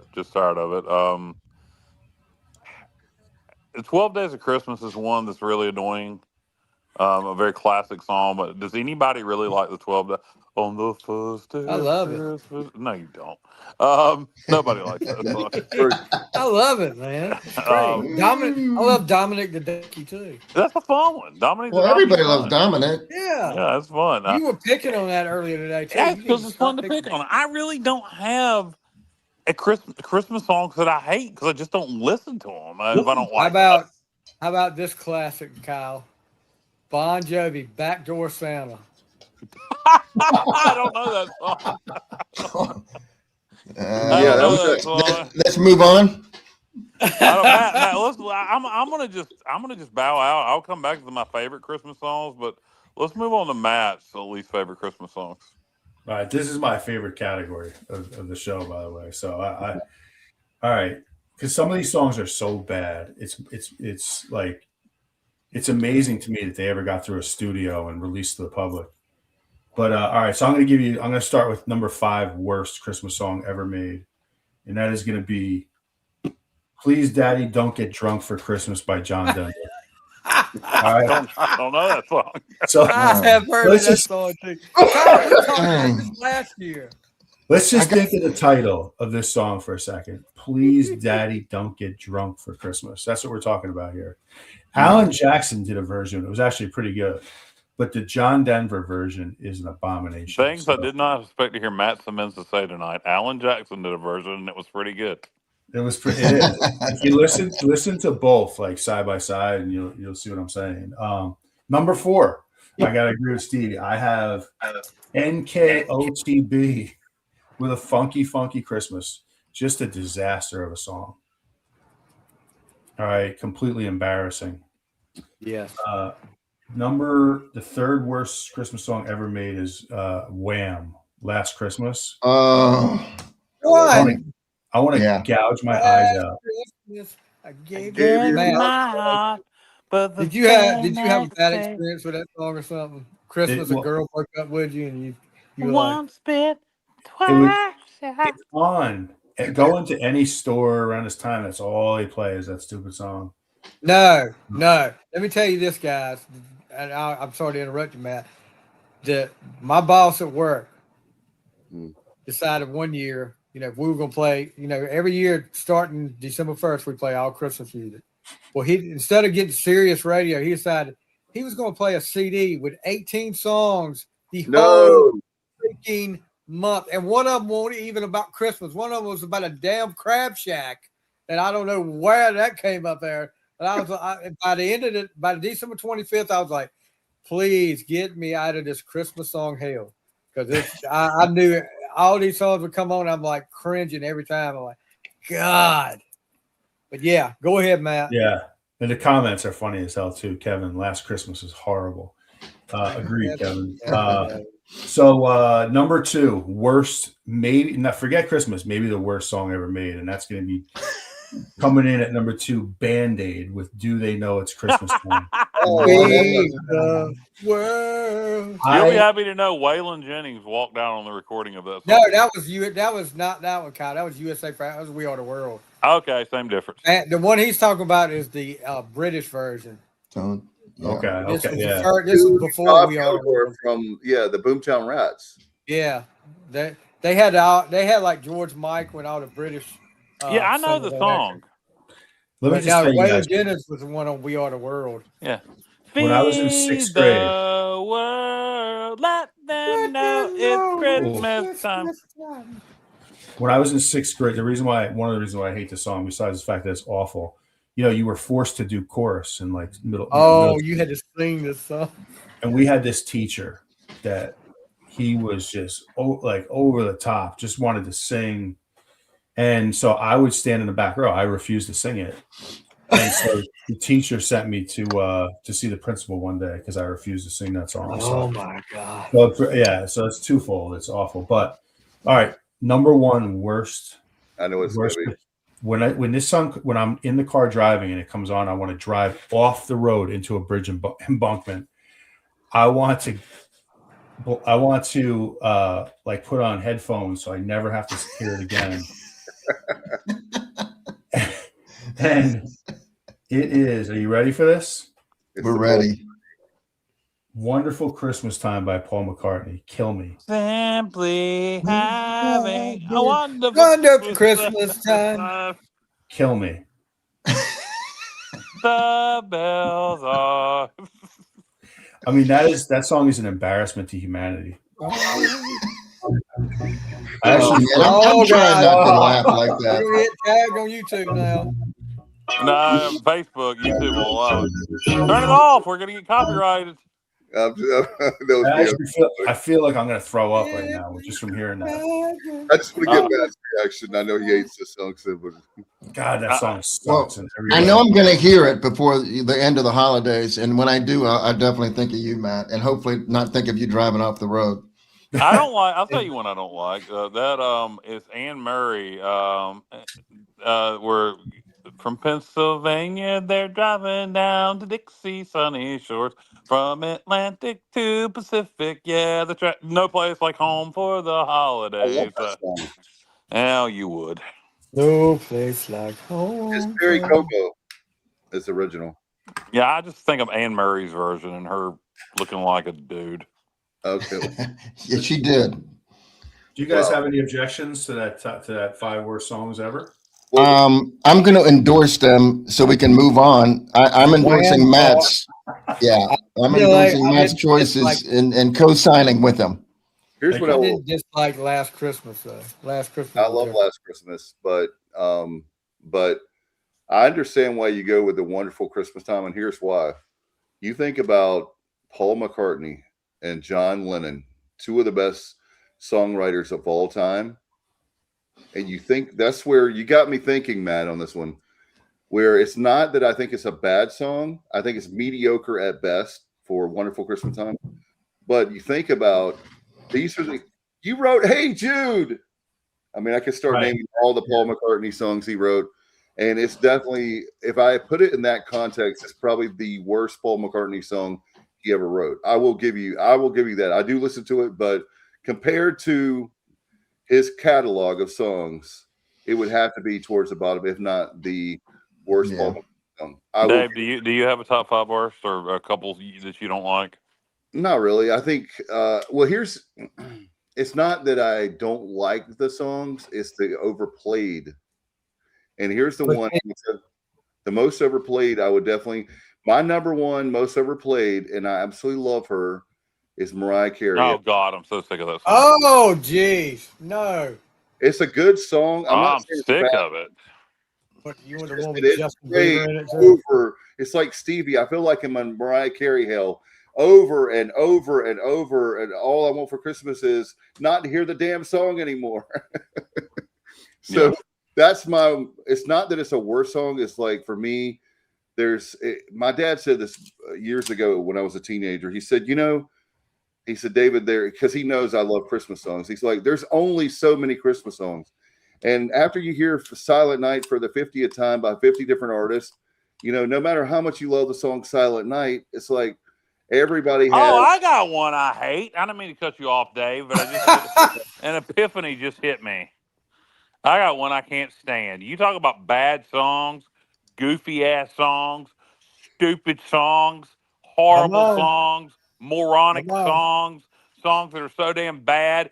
Matt, you might want to reconsider your list and add this one to it, my friend. So I want to buy these shoes for my mama, please. Oh, yeah. Christmas Eve, and these shoes are just a size.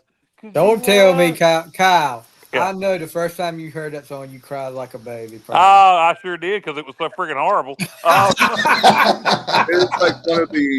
It's one of the corniest, cheesiest songs I've ever heard in my life. They made a movie from it, though.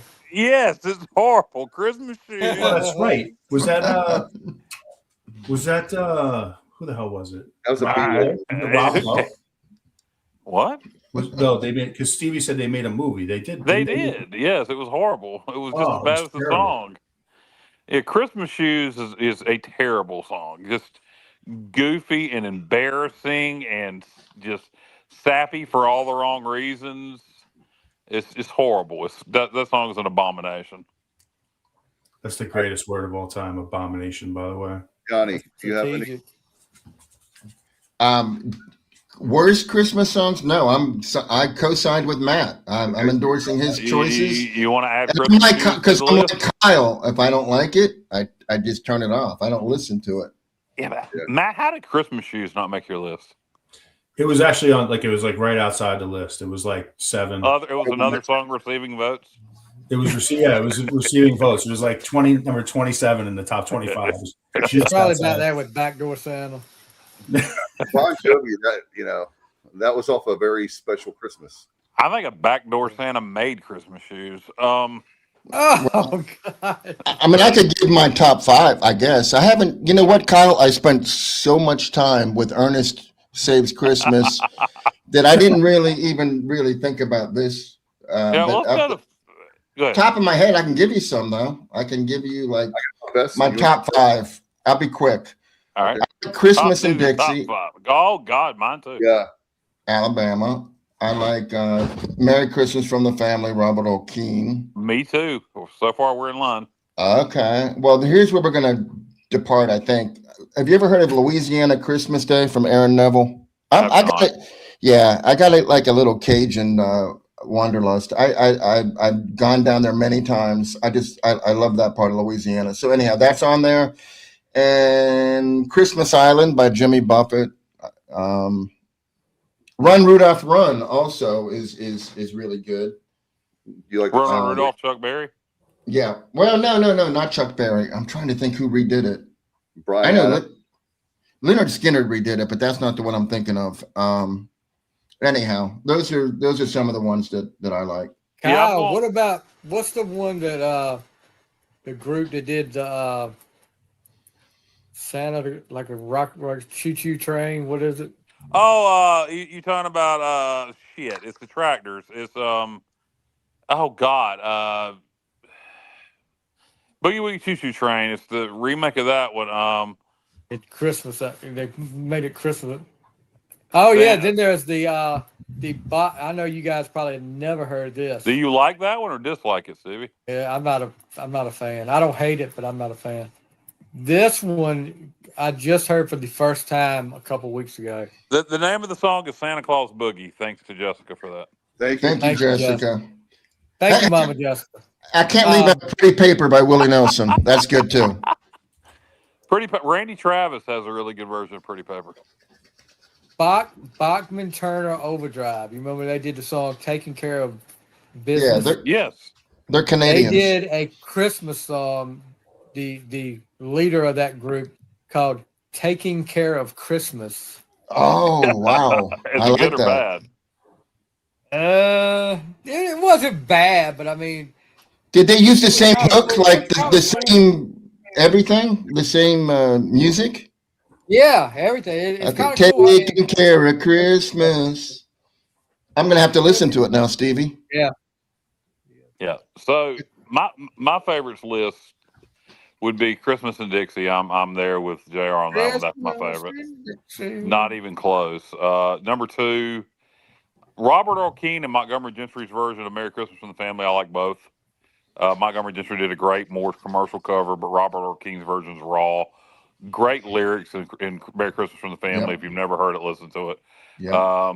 Little sister bought her new boyfriend. He was a Mexican. We didn't know what to think of him until he sang Feliz Navidad. It's fantastic. The Waitress's Christmas Wrapping's another one I really love. Me and Stevie can disagree on that one. Great song. There is, and I don't. You guys will have to look this up. I love this song, and I cannot remember who sings it, but it's "Christmas Old Lang Syne." And it's a classic song. Is That Dan Fogelberg. Fogelberg? Yes. He's good. That's a beautiful I do song. like that song, Kyle. Yeah. It's a beautiful song. It's I hadn't to heard the that in years. to the melody of old. It's to the melody of Old Lang Syne, but it's Christmas. Beautiful song. I'm trying to think of other ones that really stick out to me. I'll agree with Kevin Cozart on this one. If you bring that up. Oh, Christmas Time's a Coming. And my favorite version of that, Stevie or JR, you like Cajun sound and stuff? Yeah. Listen to Sammy Kershaw's version of Christmas Time's a Coming. Anything Sammy Kershaw does is good. Yeah, saw him live not long ago, but he did a Cajun inspired version of Christmas Time's a Coming that I really enjoy. Okay. Song by George Strait called Milk and Cookies that I like a lot. It's just a little goofy song. Alan Jackson and Alison Krauss had a Christmas song I like called The Angels Cried. And then if you want to go traditional, John Barry. I don't know if y'all know who John Barry is. I know Dave will. Oh, Holy Night. Yes, you beat me to it. His version of "Oh Holy Night" is better than Josh Groban's. His version of "Oh Holy Night" is unbelievable. You're right about. I give you major props. Yeah. It's very Kevin good. Cozart got a bad one on his comment up here. I agree with that. I hear that at work all the time, and I can't stand that voice. We talked about that one. hippopotamus for Christmas. Yeah. Well, I don't want to go there because of Stevie, you weren't on the show the other night. That one is disqualified from a song we can make fun of because of Dave's daughter, and so we. I was up there then. I heard that. Oh, Stevie just doesn't care. He's going to continue to make fun of it. Listen. Stevie, you heartless I have bastard. to listen. I have to listen to it every day, though. Stevie, heartless. If it were not for the sentimental part of what happened and the fact that I would be right there. I was that horrible. That song. That song has a special meaning. Otherwise, I would agree with you 1,000%. So, what about Kenny Curlin's talking about "Santa Baby" by Madonna? Oh God. Hers is, I'll listen to it again today because I knew you were going to ask about that. It's You on did? yes, because it is on the. I love Very Special Christmas, those compilations of different songs. Like Tom Petty has a song on, not the first one, but it may have been the second one. But anyway, Kelly Pickler's version is cute. yeah, she did a nice job with it. Blue Christmas by Elvis. How about Blue Christmas by Porky Pig? Yes, that's fantastic. I'll have a blue, blue, blue. But the thing that makes the whole song is the guy laughing in the background. Yes, yes. What about the singing dogs with the jingle bells? Oh yeah. That's novel. See, that's novelty. I did have one novelty song on my top. Do you want to hear my top five? Yeah, go ahead. Absolutely. Okay, Go for it, so Dave. I wanted to. I usually give you all the same songs every year, so I said I've got to do. Well, if it's your top five, it's your top five. I know, but I have more than 5 that I really like. So, The 2025 top five. Kyle will like this one. This is my novelty song. Coming in at number 5 for Kyle. Santa Claus is Watching You by Ray Stevens. Very good. Yeah, that's a great one. Very funny. He's everywhere. He's everywhere. Exactly. I love that. I'm a huge fan of Ray Stevens, but that one. Me too. Number 4 is a country song that I threw in this one for Kyle. Santa Looked a Lot Like Daddy by Buck Owens. Oh yeah, that's Santa great. looked a lot like Daddy. That's great, Dave. Okay, number 3 is one I have. I put in this year, and I love the song, and I said, you know what? I need to put it in my list.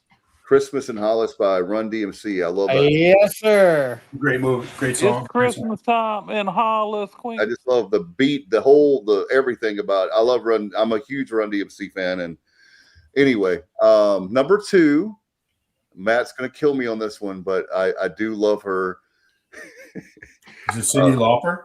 No. I do love her. Oh, God. Do you not like She's got a Lauper? bad Christmas album, so that's where I was going. Oh, no. Have Yourself a Merry Little Christmas by Judy Garland. Oh no, I like that. That's a good one. Oh, okay, all right. That's good one. by far my number one. That's the best version, I think, in my opinion. That's just my opinion.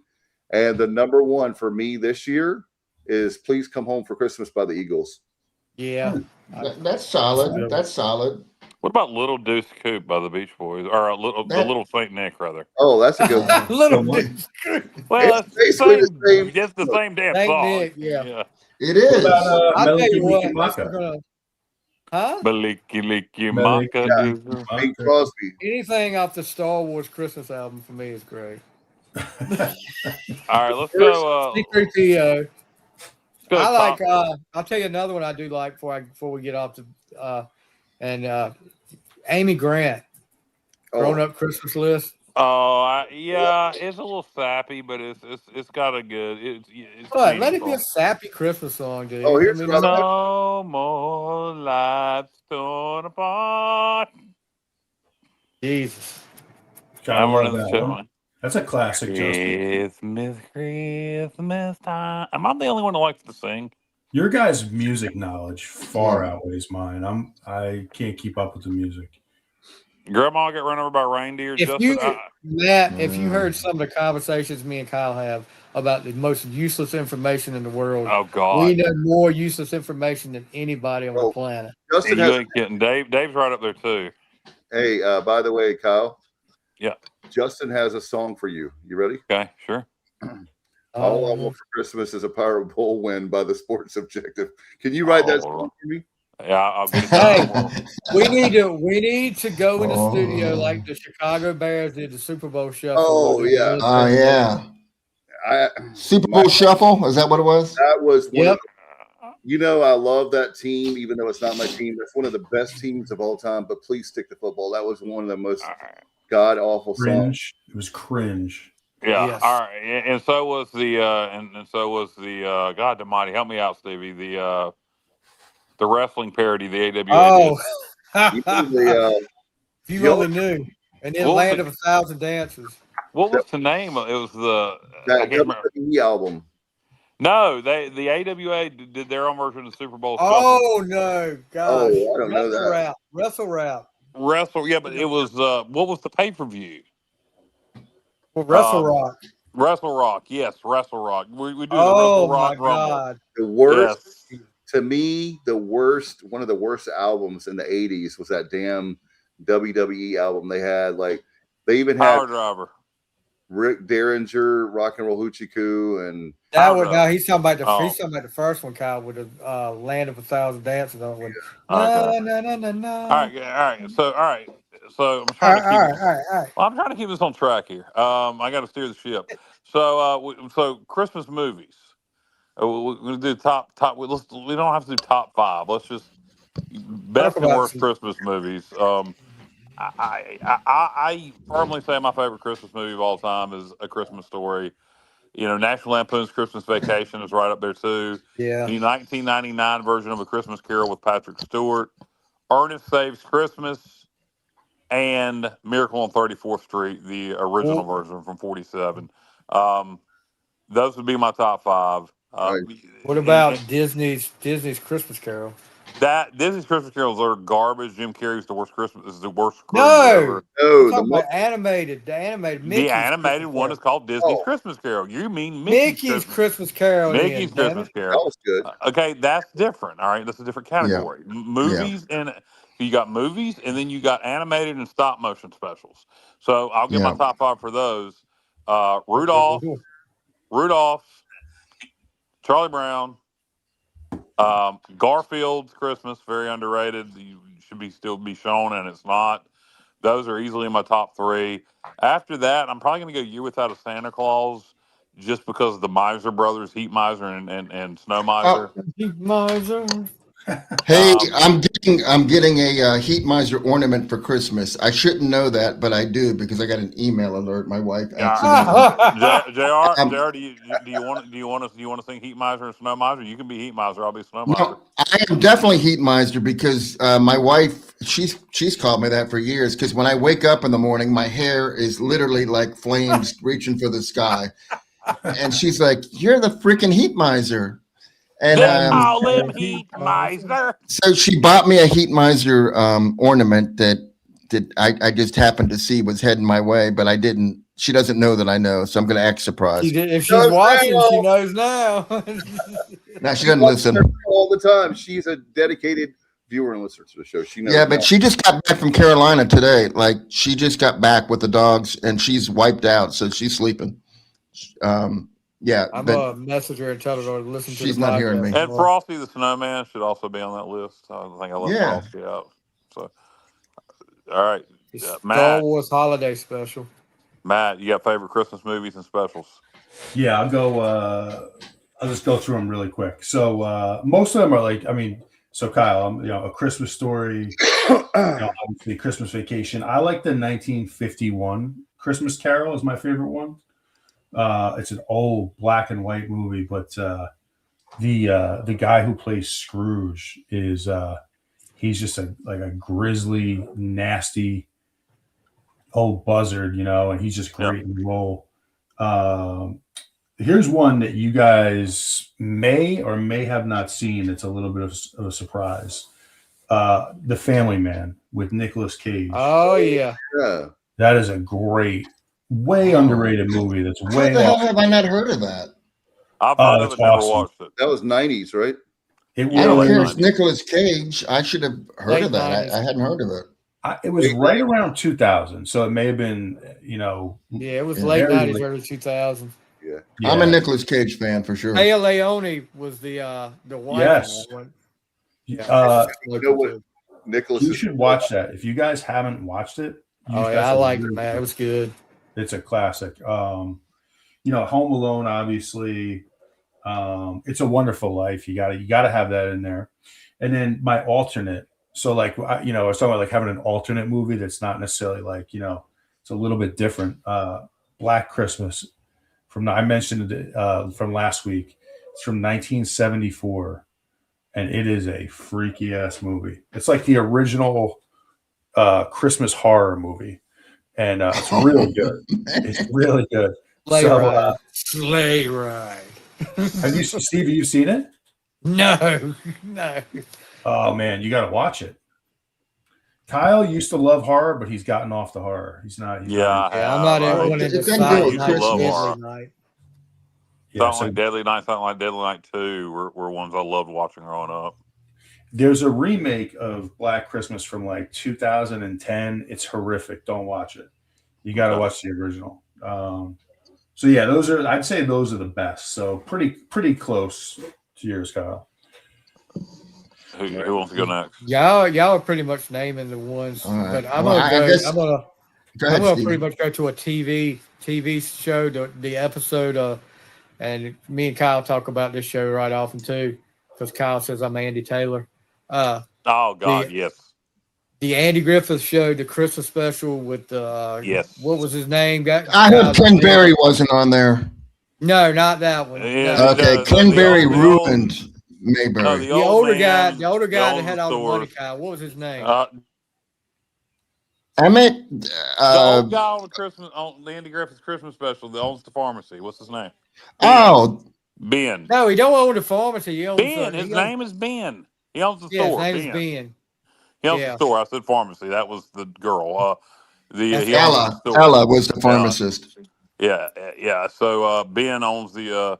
Yeah. So go ahead, Stevie. Yes, the Andy Griffith. The Christmas one where episode. he's such a Grinch, wants the guy locked up for Christmas, and Andy wants to let him go to spend Christmas with his family. Then, but Andy ends up bringing the family into jail with him, and the Grinch Ben sees him in there, sees him having so much fun, and he keeps trying to get locked up, and eventually Andy figures out what he's doing and puts him in there, and he brings presents for the kids and for the family. So it ends up being pretty good. That was one of my favorite Christmas episodes. Great episode. Stevie, I got to tell you that you hit a home run right there. That is, I can't top that. Bam! That is in the spirit of Christmas, and I love Andy Griffith. That was awesome. Yeah, the Santa Claus with Tim Allen. Yeah, the first one's not bad. But yeah, that Andy Griffith episode, we could go down a whole damn rabbit hole of great Christmas episodes, and that one would be right at the top of the list. The Andy Griffith Christmas episode is classic. I know, Kyle, you and I have one of our favorite shows growing up. Hey, really quick, fellas, not to interrupt. We got a special guest here who wants to talk about his favorite movie really quick. Chase?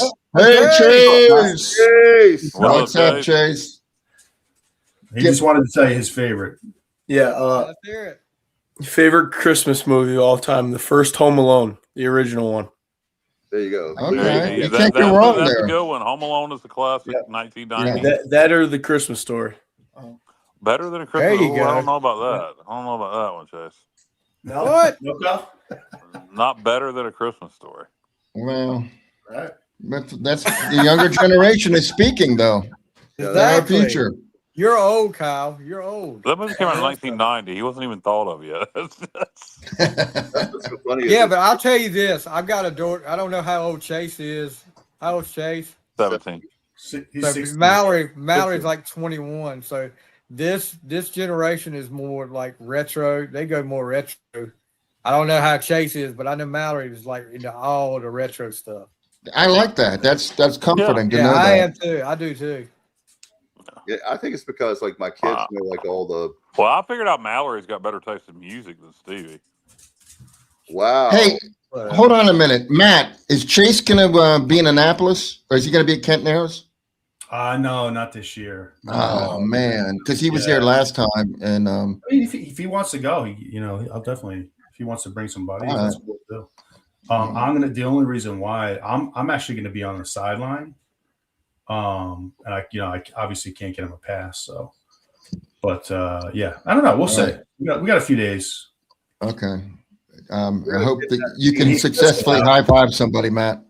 We're gonna kidnap. By the way, guys, breaking news: we're gonna kidnap Stevie, and we're gonna have a white van, and we're gonna get like 4 dudes to kidnap him and take him to Annapolis, Maryland, so he can watch the game. So when that really happens to me, Dave, I'm gonna have everybody come looking for you. And everybody, Commissioner Dave Richmond kidnaps a fellow commissioner in Alaska. I want to hang out with Stevie really bad. Hey, really quick, we got another surprise guest, and she wants my daughter Avery. Oh, Hey. She wants to tell you her favorite Christmas movie. All right. Okay, I want to hear it. I would say Home Alone. okay. Classic for Yes, me. it is.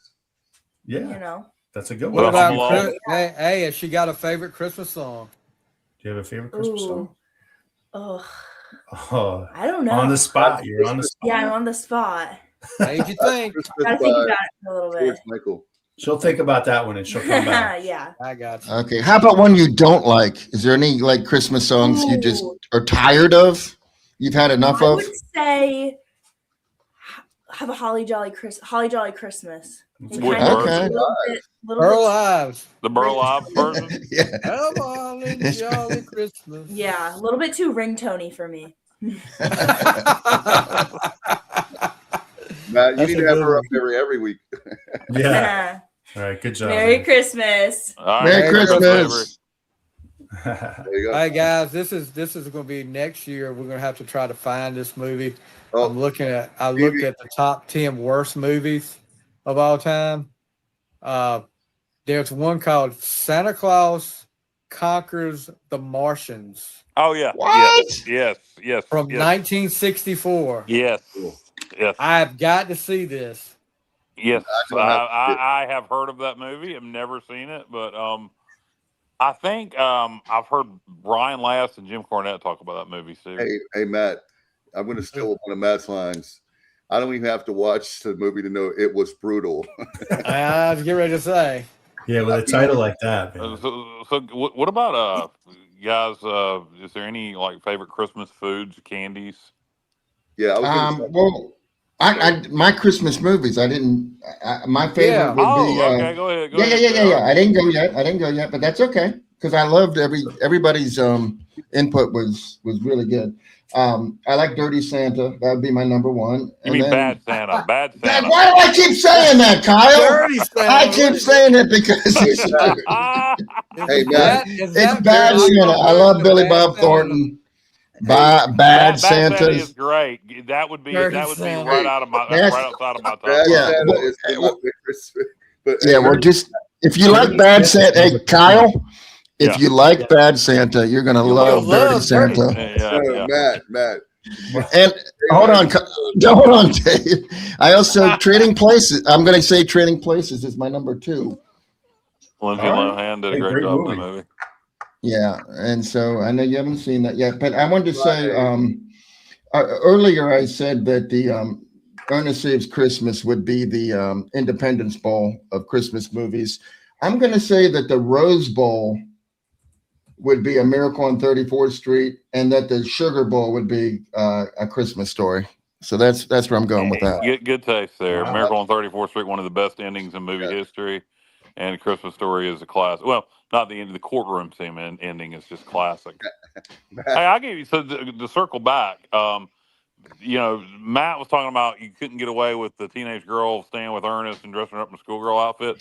How about on Miracle on 34th Street?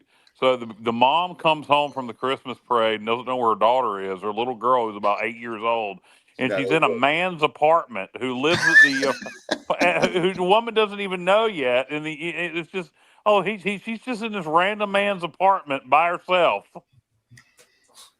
The Polar Express. Hey. Justin, what are you 12? He's talking about Breaking news. We're gonna Breaking news, take guys. Breaking breaking news. news? Santa Claus Conquers the Martians is on Amazon Prime Video. There you go. We should do we should watch that movie and do like a live reaction show. Speaking of watch-alongs, tomorrow night and we'll post it on our social media, but over on the On the Fly podcast, Stevie's podcast, me and Stevie are going to do tentatively at 7:00 tomorrow night. Plans could change. We're going to do a watch-along to Starcade '86, Night of the Skywalkers, which was in the holiday season. Starcade used to always be the Luke and Leia. Oh, time out, Kyle. That's when East Carolina is going to Chapel Hill to play the Tar Heels the same time. Ooh, well, chances are that's not going to be worth watching. So we'll probably stick with Night of the Sky. Now, if it's a close game late in the second half, we're probably going to have to turn off Night of the Skywalker. Hey, Matt's going to be watching it because it's going to be a horror movie. But. Oh, dude. I think the spread is 28, by the way. So. The Schwartz is always with us, though. The Schwartz is always with us. Yes. Look, it's going to be more for you guys. It's going to be Festivus. I mean, come on. We wait. That game tomorrow night is going to be brutal. And I love everybody, but that's going to be a rough game. Carolina. Guys, I can go ahead and tell you. We're going to make money, though, right? We're going to make money, Dave, right? We're getting paid.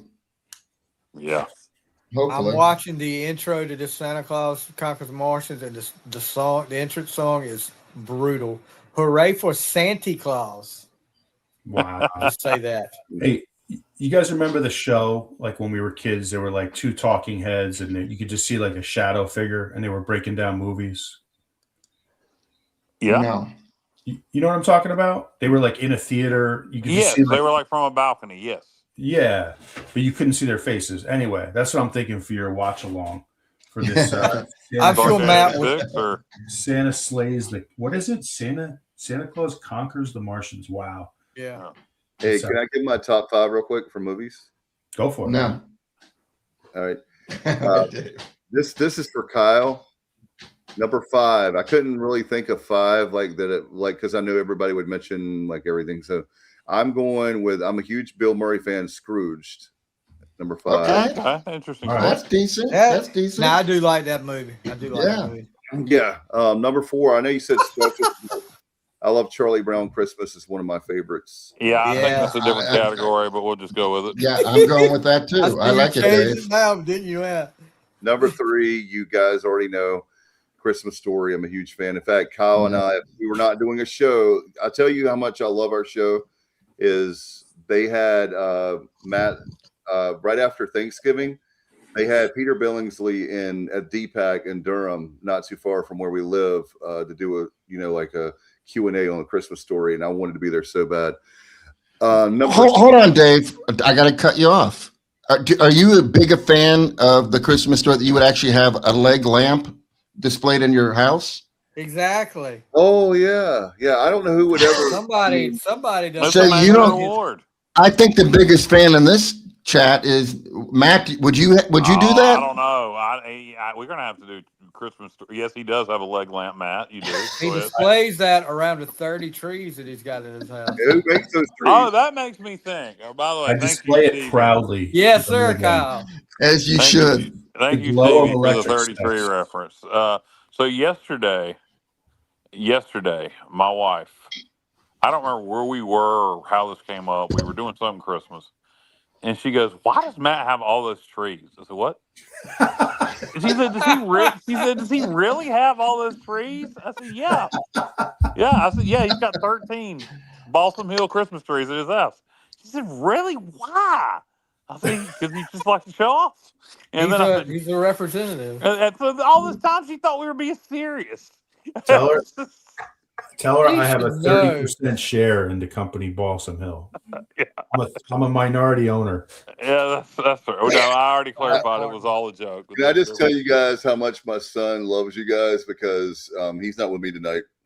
He's at his mom's house, but he was dying like a week ago or so when y'all were doing that, like giving Matt a hard time. The Balsam Hill. Yeah, he was dying. Like real of Balsam Hill. Like, it was funny. It was very funny. It was very funny. Especially the first 40 times. Found my thrill. So all right. So I quickly anybody, I ask again, does anybody have any favorite Christmas food or candy that sticks out, or both? I do. I can take it because I knew you were going to ask this question. I got to find it. My grandma, my dad's mom, we called her Nanny. She had candy dish. It was an antique candy dish. Yeah. She would have either the cream drops or orange slices. And every year, my mom still has his orange slices. Yeah. Every year I make sure this time of year I have the cream drops and the orange slices because I do miss my grandma. this time of year is hard for like, because I'm a big, like you guys, I'm a big family man. So like Yeah. my family, a lot of my family's gone. You know, they passed away. Yeah, same. It's hard. That's really hard. But the way that I can, you know, like kind of be there with them is like have some of the same traditions. But the cream drops, orange slices are my two Christmas things, like candy wise, that I do. Very I can cool. go ahead and answer Matt's for him. I know he likes to serve those sweaty balls. Big sweaty balls. Stevie. It's a step away from you guys loving boudin balls down there. No, we ain't Louisiana. I could go for some boudin balls, but we ain't Louisiana. Boudin. You remember Chef from South Park? Oh yeah, Isaac Hayes. Isaac Hayes was. Yeah. All right. So anybody else guys got any I got one, yeah. foods? Yeah, go ahead, Stevie. Well, Or JR or Matt or whoever the hell you are. Go ahead. Whatever said. No, I don't have. Go ahead, I Matt. had. I misspoke. I meant to say go ahead, Matt. Go ahead, Matt. So big thing for like Italian families is we do the fish, fried fish. Yes, 7 Right. fishes. 7 fishes. So like we do it's delicious, man. We fry up shrimp, scallops, flounder. We don't do 7 usually because that's just a lot of fish, but the fried scallops, tremendous, absolutely tremendous. So I'm actually having Christmas at my house this year, and I'm responsible to cook the fish up. So yeah, Nice. I don't know how well it's going to come out, but we'll see. Good luck That with is that. awesome. I learned a new tradition. I didn't know that. But Feast of the 7 fishes. You weren't familiar with that? I am now. But Yeah. I do love fish and I do love seafood. So Yeah, I got to go. You know, he just put on the screen sausage balls. That is something we have every year at Christmas. We always do sausage balls. Another thing I really love this time of year is my wife is making them now, candied pecans. She always makes those every year. I'm a big eggnog guy. I drink a lot of eggnog this time of year. Other things that you got to have this time of year, brownies. I'm a big candy guy. I love like the Russell Stover's chocolate Santas, cookies. Just I'm probably missing some big things. I'm a fat ass. I like all that stuff. And of course, a good ham on Christmas Day. You got to have a good brown sugar. Like a honey baked ham. So all the traditional stuff. A lot of sweets, man. Jessica always makes these little cheesecake bars at Christmas time. So that's something I'll be eating a lot of. Oh yeah, they're good. You had her cheesecake bars? Oh no, I hadn't had any of those. No. Yeah, Kenny Curlin's, being a meat cutter, I noticed a lot of people do that. They, instead of going like the traditional stuff with ham and turkey, they'll get steaks, they'll get ribeyes. Yeah. Had a lot of ribeyes orders this last week. Yeah, I do that. I get a roast, beef roast. Yeah. We always do. Now this year we're actually doing. We normally have a Christmas Eve party at our house for family. Family's getting smaller and smaller. It's very divided this year. So we're going to my dad's on Christmas Eve. We're doing something simple at his house, and then Christmas Eve night we're having on something here. But we traditionally do finger foods on Christmas Eve: sausage balls, barbecue meatballs, different dips, different little finger sandwiches. Yeah. That's a good strategy. Yeah, we're doing a smaller version of that this year. And then Christmas Day, we're having lunch with friends. But, so very traditional stuff here. And a lot of candies, man. For me, the candies and the desserts and the sweets are big deal for my fat ass. Yeah. How about, let's see. So watch out for the Bumpus's dogs, JR, when you make that roast. Bumpus's! Hey, I went downstairs to throw another log on the wood stove, but when you all talk about Christmas trees, does anybody have a crab pot Christmas tree? That's like from down east. Like, no? I got one. They're awesome. Okay, I just didn't know if that was like something that was. Have anybody ever heard of one? Heard the term, yes. Yeah, they're pretty cool.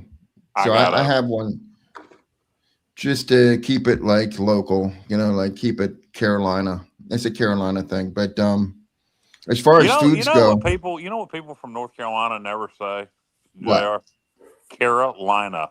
We never refer to Eastern North Carolina as Carolina. So if you want to be a true Eastern North Carolinian, quit referring to North Carolina as Carolina. All right, I'll take that into consideration, Kyle. Okay, all right, thank you.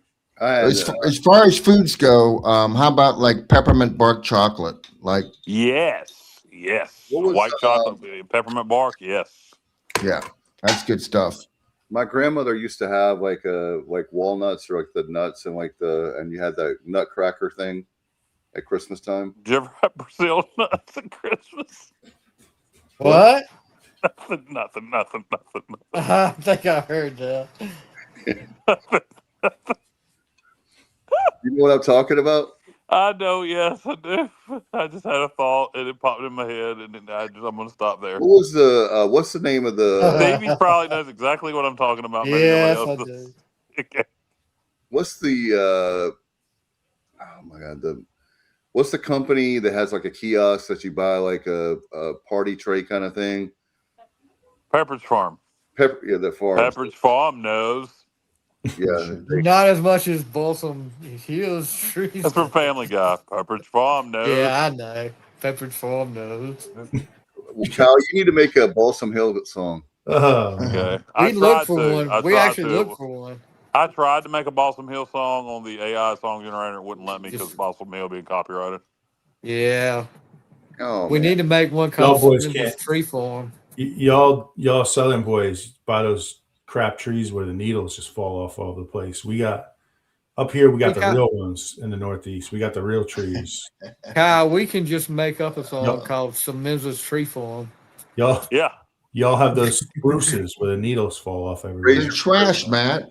We don't have spruces. Where do you get that from? We have Fraser furs. Fraser furs. Fraser furs are like Fraser. Fraser furs are like, the McDonald's of food. They're Fraser like, Crane. Well, I think McDonald's would be the McDonald's of food. I think you mean Fraser furs are like the McDonald's of trees. Exactly. Something like that. But like, for us, like we actually, a lot of times our trees make it into the White House. Yeah, that happened 3 years ago. Yeah, where's your trees at, Semenza? We got the National Christmas That's tree. right. You got them all at your house. That's what he's doing. He's saving up all the best Tree trees. hoarder. Does anybody like fruitcake? No. Oh my God, I hate fruitcake. I like fruitcake. I'm with you, Kyle. Kyle, I'm with you. Just you can have. I'm not going to have it in July or anything, but but in the holiday season, yes, yeah, it fits. Yeah, The it's dry oddly fruit, it's oddly attractive to me. Yeah, it is. It's very nostalgic. Kenny Curl is the Chinese restaurants will be open on Christmas Day. Yeah. Has anybody ever? I've done that. We've eaten Chinese food for Christmas dinner before. I had a situation probably about 15 years ago where the person that was supposed to cook on Christmas Day did not, and so nice. Yeah, they said they were. Was that you, Dave? No, it was not me. I would be if it were me. I would say, but I don't. It was his ex-wife. Nope. But we're just going to go with it being your ex-wife. Okay, go ahead. But anyway, so we ended up to go to a takeout place in Greenville to get Christmas. Our Christmas dinner was at Chinese food. Yeah, well, I guarantee it was ready in 10 minutes. 10 minutes. They told you it was duck, but it was really the raccoon they caught outside of the restaurant. Oh boy. Or what was it? What was it they were selling at that Chinese restaurant in Greenville several years ago? That shut down. It was like cat and dog and all kinds of. That's a way to bring the show to the people like are quiet. No, you left there. Yeah, but look, we got the best part of the show still ahead. You find the article. Find the article where that happened. By the way, I do have two things to talk about because Matt, we have a special gift. But before we do, I got two quick things I want to mention to you guys. The first is Johnny knows where I'm going with this because I have failed to mention to you guys, and it's my fault. But back on December 1st, K&W Cafeteria closed its doors. 88 years in business, and the cafeteria that I love so much So I didn't know. Oh if you my God, where will we get baked spaghetti now? Yeah, that was one of my favorite things. So I didn't know if you guys had any. Matt, I know you were down here in Greenville. I didn't know if you had any. Do you guys? A&W was a chain, Dave. It won't just I be know, Greenville. it was out of Winston-Salem. Yeah, no, I remember going there just because it was like, good on a college budget, Exactly. And yeah, we would destroy some food in there.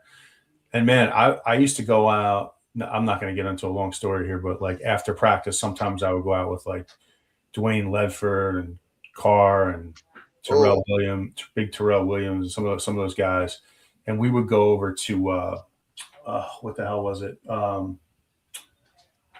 Help me out here. The Blue Oyster Club. The Golden, yeah. What was it called? The Golden Golden Corral. Golden Corral, yeah. Oh, they don't have Golden Corral. Okay. Oh, yeah. Buffet. Yeah, that's a chain. Hey, Yeah. and when they saw us come in, I'm telling you, they would cringe. Yeah, You see 15 football players come in that like to eat, and we put that place. Oh man, we would destroy the buffet in that place. Anyway, I don't want to get into a long story, but it just reminded me of that. Speaking of the buffets, We did that for Christmas Eve several years in a row. My family, because we rednecks, did Golden Corral buffet for Christmas Eve dinner several years in a row. Didn't they have like the chocolate waterfall or something like that? That they still do. They still have a chocolate fountain. Yeah. They didn't back when Matt went, but they do. That's a more modern Golden Corral convenience. It's the chocolate fountain. I love the sneeze guards around the buffet, like to make sure that, in case somebody's. Do you guys know who? Yeah, there's two guys. I want to ask if you know their names. Do you know who John Isley and Billy James are? I do not. Well, Billy James and John Isley. Do you know who they are? I was like, Billy James sounds like a wrestler. yeah, I was going to say, Kyle. No, it's actually the John Boy and Billy show. Okay. And and they're going to the end of the year, so I was a big fan of theirs. And they were funny 20 years ago. 45-year run. They got up to 50 stations. They started in 1980. So I just wanted to give them a salute and great job, guys. 45 years. Hey, nothing to sneeze at, but they're retiring on December 31st. So yeah, it's time for them to retire. When they retire, they should give us a salute. They should give you a salute, Dave. They should give the Sports Objective a salute. No, I mean, look, they at one time in the 90s and early 2000s, I agree. Were really good, and then it got to be where it was 90% commercials, and I haven't found them funny in years. But you think back to in the 90s, things like Married Men, Friendly Neighborhood, and my favorite shit was John Boy and Billy Playhouse. And tune in next time at John Boy and Billy Playhouse, where you hear the old crusty cook say, "Hey, big man, let me hold $1." Hey, big man, let me hold $1. I wanted to give them a salute, a shout out, a send off. We appreciate all the great years with them. And I do know, hey, Matt, here's one for you. I was on a classic rock station, and we had them on the morning show. We had them for the morning show. How many songs do you think, guys, they played in 1 hour? Just a fun fact, really fast. Who? How many would you say, Johnny? No, who are we talking about? I said 2. John Boy and Billy. Two. All right, what are you going with? What do you guys think, real quick? I have no idea. In an hour?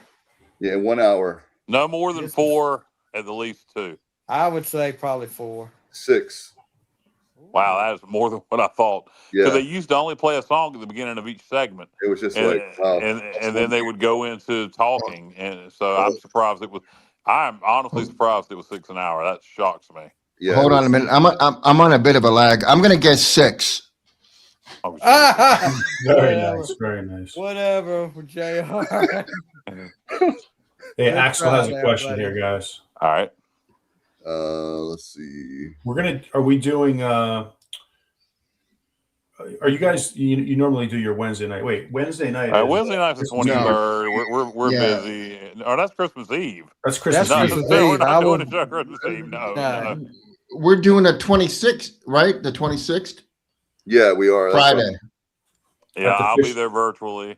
At the Fisherman's Inn, though, right? Yeah. Correct. Actually, hang on one second. Yeah, I've got that for us. Yeah, we need to get that out on our social media better. That's There you go. tell your friends and neighbors, guys. Dave, JR, Matt, are you going to be there? It depends on what time I leave. Okay, Oh, Matt's going to be there. Dave, Matt's JR, gonna and be I'll Matt definitely will be there. It's just a question of what time. Okay, so Dave, JR, and Matt will be there. I'll be there virtually. Stevie will be there virtually Friday night, and Bubba's going to be there as well. I mean, maybe he can fill in and the return of Bubba Rosenbaum to the Sports yeah. Objective. Wow. Maybe so. Hey, I was going to ask you guys about Christmas miracles for the Pirates. Bubba coming back on the show? He's going to be there. We should have him on. I would love to have Bubba on. What happened to our Christmas overlay? That's what I'm where's the candy canes? I'm trying to get it back. Hold on. Shame on you, Dave. Is there a better holiday-related stripper name than Candy Cane? Candy cane. Hey, you remember that movie Joyride where the guy they were playing with that truck driver, and his name was Candy Cane. That guy kept saying over Candy Cane. Stevie, what are the odds that I know that? But I do. Yeah. I watched that one time. That's the only time I ever want to see that again. That was a great call. And what was the name of that movie again, Stevie, on Amazon? Joyride. No, Santa Claus destroys the Martians. Yeah. Conquers the Martians. Kenny's going to Stan and Joe's to kick off the pub crawl, and we have a special reporter, special correspondent for the pub crawl. Maybe Matt Semenza. We'll see. Matt, you said we had a surprise at the end of the show for me. Yeah, we do. Yeah. He said it for me. He said it was for me. No, it's Stevie, you'll enjoy it. Trust me. Okay. So yeah, I'm ready for that. Does anybody else? If we're done, I got nothing else. I got nothing else. Let's do it. Yeah. So Kyle, you can't leave now, right? So I'm not okay. Let's Are you ready? Right, so how do we set Merry Christmas, everybody? Merry Christmas, and we'll have stuff on obviously the bowl game. Maybe. So is it going to be live on the air or after the show? Yeah, it's live on the air. All right. Are you ready? The compilation, Kyle. We're gonna call it. We're gonna call it Kyle's greatest hits compilation. All right. Let's see if I can. Yeah, here it is. All right, here we go. Ladies and gentlemen, boys and girls, children of all ages, you are about to listen to Off the Tracks with Kyle from LaGrange. What is about to ensue is beyond all understanding. There will be laughter, disgust, dismay. You will be enlightened, confused, and just downright entertained. All aboard! You wore Charlotte FC hoodie to the bowl last year, Matt. What are you talking about? You knew that. A 2XL. I had a 2. Yes, because I have lost. I would have given Dave a hard time about that one. We gave him a hard time about it, Matt. Will you go tarps off, Kyle, if we win this game? Everybody's obsessed with me going tarps off. Look, everybody wants to see my titties that bad. My OnlyFans is Kyle from LaGrange. My God. I get it, I'm the fat guy, but that's getting old. I'll definitely. Look, if we win this game, I'll go pants off. I'll show in front of my balls. How about that? Trophy. Yeah. That's their only road win this year. Is that Charlotte? And it won't impressive. It's inexplicable. Inexplicable. Yes, Stevie, I'm a philanthropist. I was literally thinking, I bet he's going to take this. Yeah. I want him to be tackled. I don't want him banned. There's two things about that. One, at least my belly will hide my wiener, so I won't get charged as a sex offender. Two, I might trip over my balls. Okay. Well, you've seen it. You might not have noticed it. Go back and watch Rajay's touchdown to give us the win in the Military Bowl over NC State, and you can see Bubba trying to give a high five to Rajay, and Rajay was too fired up to give Bubba a high five. And also on that video is Matt jumping up and down like a little kid, which is fantastic. and making Sports Center. I mean, you're famous, man. Do some questions and comments real quick. God almighty, Alan Vick typed the doggone novel. This is year 6. Year 6. Not year 1. This is year 1 bullshit, but this is year 6. Maybe Houston shocks me. And we go 7-5, but I'm not gonna hold my breath. I'm Well, not gonna hold my breath. you have Army. Lost. Just on a personal note, last week I was complaining about the latches on the bathroom stalls. How half the ones in the men's bathroom not latching if you need to take a poop. That needs to be fixed. Get you some boudin balls and send them to you. There you go. Boudin balls against lasagna. Matt has no idea what a boudin ball is. I'm not sure exactly, but it's good. It's basically a fried Louisiana sauce. It's like a Cajun sausage in a fried casing in a ball. So it's basically a fried sausage. That's not. That's better than what I thought it was. Balls and sausage is not a good combination. Well, Right. I'm just telling you. In this case, it is. In this case, I never knew for years that in the original Vacation movie, Beverly D'Angelo showed her boobs. Yes. If you watch it, not on CBS or TNT, watch it somewhere. The original version, not edited. Yes, she does in the shower. You're talking Christmas Vacation. We're not talking the original Vacation. All right. They go cross country. Yeah, when you would still want to see Beverly D'Angelo's boobs. So we're talking early 80s. Oh my Lord. Would you want to see them now? I'm not commenting on the way. I think she's got to be 70 years old. Exactly. And she was starting to get, starting to hit middle age in Christmas Vacation, but in the early 80s in the original Vacation, they were still standing up nicely. Vacation?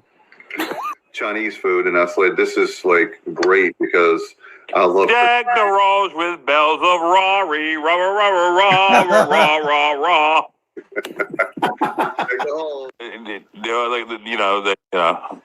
I love this from Monica Fragile. They could have been a bowling alley. Did somebody drop you on your head? How could they drop me onto my own head? No, not onto your own. Are you effing with me? Just the. I agree, Kyle. So Gremlins is not a Christmas movie. I'm worried about Pitt's pass rush as well, but Dennis is. God, Jesus Christ. Dennis not Pitt's quarterback, is he? No, Dennis our quarterback. Yeah, that's why I shouldn't do the show when I've been drinking. That's probably not the best idea. Yeah, he's from Texas. When I've had multiple shots of Jim Beam. They have two quarterbacks that are very capable. So even if one should be throwing at the 2 on 1st and goal, exactly, we should be able to run it in without it being a struggle against an FCS team from the 2 on 1st and goal. I mean, it's ridiculous that we get down there and we can't score. And it's the same show right over and over again. We go up and down the field. We get to the red zone and we can't stick it in. It's pathetic. This whole Scotty Montgomery, he's got to go. He's got to. Right. This is comedy. You what? This is comedy. Comedy of errors. Oh, it's funny to you? Yeah. No, it's not funny to me. But it's a comedy. I mean, what we're doing is a joke. So it's a comedy. That's all I got to say about that. Well, a school like ECU. What is a school like ECU? Memphis? They just beat Arkansas. Tulane? They've been making the New Year's Six to become the playoffs now. There are schools like ECU. What the hell does that mean? I hear Gilbert saying that crap all the time. And that's the kind of culture we have. We have a culture that is okay to be mediocre. Stupid ass Gilbert will sit there and go, well, we've got the 4th best revenue sharing going forward, it looks like, in the American. We're never going to catch Memphis. Well, why don't we do something to try to catch Memphis? If you're watching, grab that clip. Doofus. It is incredible. Nobody's bandwagon. Yes, it is. Yes, it is. If you're a real fan, stand by your program. Stand by your program. Make sure you kiss their ass. No. Bandwagon means you decide bandwagon means when you're winning. When you're winning. Suddenly, I feel like I'm at Bob's Country Bunker in Blues Brothers. Bandwagon means you decide you're UNC No, winning. You're great. Everything is great, and we're losing. When we're losing, you want to jump ship. You want to call people bandwagon fans when they're giving money to NIL, when they're giving money to the Pirate Club. We have a you can play. Maybe Well, I have a theory on this. I may be about to say your theory, Matt. Dave, I see you there. Is it your granddaughter? No, this is my daughter. Okay, your daughter. I'm sorry, I couldn't see. No, man. I didn't see it there. But the point that I'm making, family. Look here, man. Kyle, you crazy. But listen, the point I'm making is family. But your average person needs to have the tank tickled. That's what's going to get them fired up. Something personal.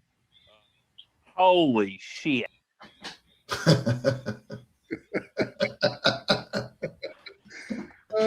So most of those clips were more recently. I'm surprised that we didn't. I'm assuming Bubba put that together. Kyle, you have no idea how much work we put. Who put that together? So we pulled up all clips, and then Bubba obviously did all the editing. Hey, I wonder why he chose so many more recent ones. That's because I think probably some of my funnier stuff is older stuff, but Yeah. I do appreciate the tribute there. It seems like I'm dead, but I'm not yet. But, I appreciate the trip down memory lane and the tribute, and you guys take the time to put that together. And as I said before, and I'll say it again, Stevie Fly is your favorite line that they didn't put up there. You love this one. I think that just goes to prove without a shadow of a doubt that I'm an entertaining motherfucker. Yeah. Kyle, you are an entertaining MFer, but I would say with that kind of content, I'm going to guess your IQ's got to be at least 148, if not higher. You got it. You nailed it. It was 148. How did you know, JR? How did you know that? I'm going on, I'm a stats guy, so I'm going on the, the information, and I'm processing it. I'm coming up with 148. Well, you nailed it. Home run. And, Stevie's is 148 and a half. Yeah. Yeah, Stevie's edged you out there, Kyle. Yeah. Always will be. Always will be a half more than Kyle's. That's right. A half more. There you go. A half of a step ahead of him, right, Stevie? Oh, man. All right, man, I appreciate you and Bubba. That was JR. Did you have anything to do with that? Was that all Bubba? No. I cannot take any credit. Bubba's awesome. You and Bubba are both like extremely creative and good assets for the show. So I appreciate both of you. Yeah, our Christmas miracle is Bubba coming back to the show. So hey, we'll keep working on that. I think we could wrangle them in Kent Narrows for one show. Ooh. Yeah, that compilation though is just gold. It's gold. I mean, I could have here's the reality. After 2 hours, I was just spent. But I could have kept going back to I could have kept going back to more to the Scotty Moe years and oh God, the North Carolina A&T episode. You could have just put that whole episode up. That would have been the best of. That's one of our that was after that Sunday or Monday after the game, we had thousands and thousands of views and listens on that, or listens rather, back then. I think my favorite part was when I was singing when I started singing Stand By Your Man. Stand by your program. Oh, that was great. That was great, man. Good stuff. Just before Mike Houston got fired, by the way. Yep. All right. Anybody have anything else before we get out of here? No. No. I appreciate just it, want to guys. tell everybody Merry Christmas. Merry Christmas, Happy Hanukkah, Happy Kwanzaa, Happy Festivus, and most of all, Happy New Year. And we'll be back next Sunday night, as a matter of fact. No, aren't we doing it Friday night? Friday night. I'm sorry. Thank you, God Almighty. I have Sunday night in my mind, but Friday night, of course, we'll be there. Join us Yeah, I'll be there virtually. You can come out to the Fisherman's Inn over at Kent Narrows, over at Kent Island. 8 from 6 to 9. What time is the show going to go live? 7? Probably later. Yes, at least 7. 7 between 7 and 8. And we'll have a good time. Everybody come out. Say hey to Dave and JR and Matt. And hopefully Bubba will be there. Me and Stevie will be there virtually. Eat some seafood. They got other options if you don't want seafood. Get drunk. Yeah, they There do. you go. All right, Matt, I'm bringing my football. Maybe we can get some 3-on-3 in the parking lot or something with some of the listeners, something like that. Nice, let's go, man. And bring Chase too. We might need them. We're gonna need some young people who aren't gonna be pulling hamstrings. Look, you're gonna have young females we'll be out there. permanent quarterbacks or something, and let You're them gonna do have the young running. females out there playing tackle football. Might show up. No tackle. Oh well, Johnny, I'll be the automatic. I can sling it. By the way, I can. No, hey Matt, I bring my football to every home football game, and very rarely can I find anyone to throw the ball with me. But I know you will. So Alex, I'm bringing it. I'm bringing it. Alex and McKenzie will be there, and Alex will definitely throw the football. Oh, hey, Alex and I threw it wasn't an official football. It was more like one of those little plastic promotional footballs. But we were slinging that back and forth in the dining hall. Absolutely. All right. We will post different things, obviously, during the week. Maybe Matt and Kyle can do some Facebook Lives. We'll see about that. No, I'm not putting you guys on the spot, but if you want to put some stuff up there, it's definitely social media gold. We get a lot of views for that. So, Dave, I'll be doing live updates from the field level during the game. Awesome. So, yeah, we asked Matt if he would do that because he'll be there, and obviously we'll be in the stands. But that'll be great, and yeah, we're gonna have a lot of fun. We'll have videos, and obviously we'll see about post game stuff, and we'll do it all. So. Be ready for us on Friday night as we travel on Friday early morning. Hope everybody, by the way, in Pirate Nation is safe to going to the bowl, to and from the bowl. And we'll see you next time. And until then, Stevie, Johnny, Matt, and Kyle, appreciate you guys so much. And hope you'll have a great holiday. And we'll see you on the other side on Friday right here on the Sports Objective. On the other side. Good God. Yeah. The other side of holiday. The other side of Christmas. Okay. Dave is going to be the ghost of Christmas past. I am. I'm the Grim Reaper. All right, y'all have a great Christmas. All right. Merry Christmas, y'all. Merry Christmas, everybody. See y'all. Bye.